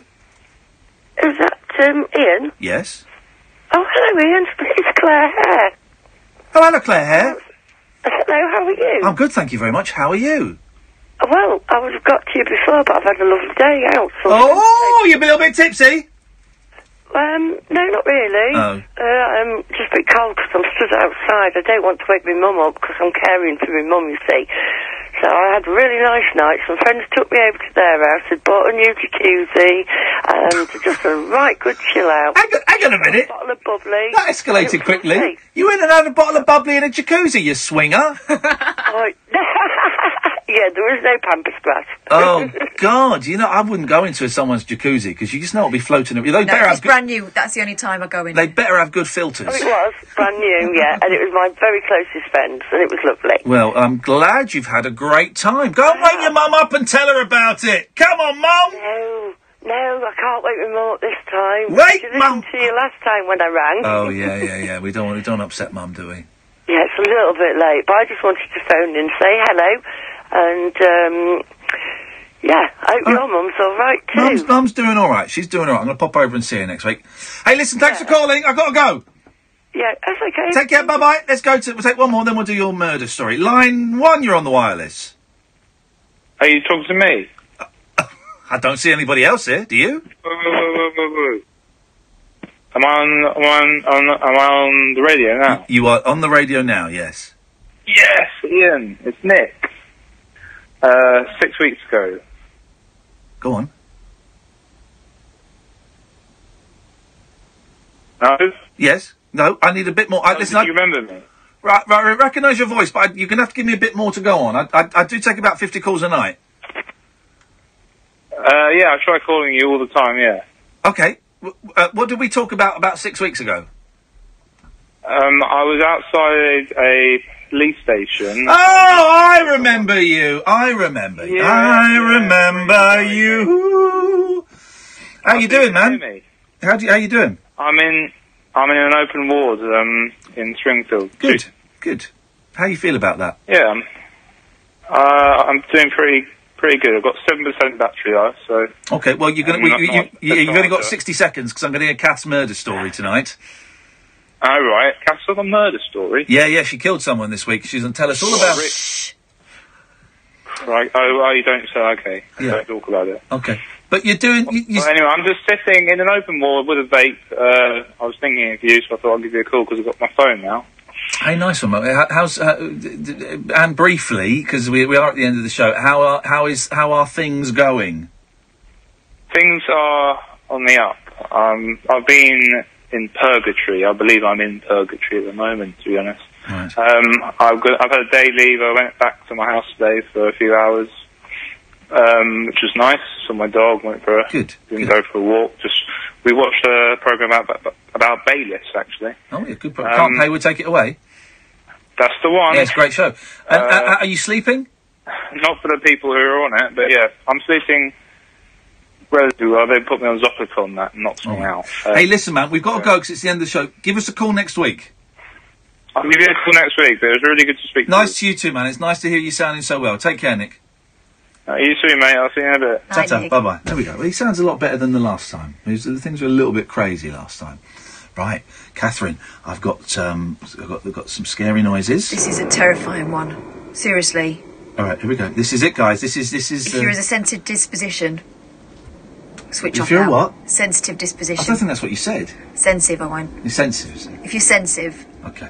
Switch off. Okay. You may not have heard of Ed Gein, but you definitely know the stories that his twisted tale of murder and grave robbing inspires. Isn't that the Texas Chainsaw Massacre guy? Wait for it. Okay. Although he only officially killed 2 people, his grave robbing hobby made for one of the most shocking police raids in history. Wow. He was born and raised in the town of Plainfield, Wisconsin, the same location of his crimes. He and his brother Henry were raised mostly by their mother in near complete isolation on the family farm. The only time they were allowed to leave the farm was to go to school. Gein's mother made a habit of punishing her boys for even trying to make friends, and despite receiving a substantial amount of abuse from his mother, he was obsessed with pleasing her. She was his best friend. In 1940, Gein's father passed away due to heart failure caused by his alcoholism. With the family breadwinner dead, Gein and Henry went to work as handymen around town to make ends meet. In 1944, when Henry and Gein were burning away some vegetation on the property, a fire got out of control, so firefighters were called in to control the blaze. By the end of the day, the fire was extinguished, but Henry had gone missing during the commotion. Gein reported his brother's disappearance, and he set off with police into the woods to look for him. They found his body lying face down in the dirt. The official conclusion was that Henry died of a heart attack or a stroke during the fire. Years later, though, investigators suspected that Gein may have been responsible for his brother's death. Here we go. One biographer even wrote that Henry's corpse had bruises on its head when it was found. Not long after Henry's death, Gein's mother suffered a massive stroke. Gein dedicated himself to tending his now disabled mother. She suffered a second stroke shortly after the first and died in December 1945. Her death devastated Gein. He boarded up all the rooms in the house that had been used by his mother, and this included all the upstairs and the living room. Gein spent the rest of his life in his mother's house, living in a small room off the kitchen. For the next 12 years, no one expected anything much from him. He worked as a handyman and farmer during this time. However, in his private life, he was up to something much worse. Oh, here we go. In 1957, a local business owner went missing. Bernice Warden ran the town hardware store, and Geen was one of the last people to buy something from her before her disappearance. Police arrived at his house to investigate, and what they found was a house of horrors. This is horrible. Okay. The first thing they found was her body strung up in a shed, decapitated, hung upside down, and gutted like a deer. According to police, Worden was thankfully dead prior to the mutilations. While searching the house, the police made even more gruesome discoveries.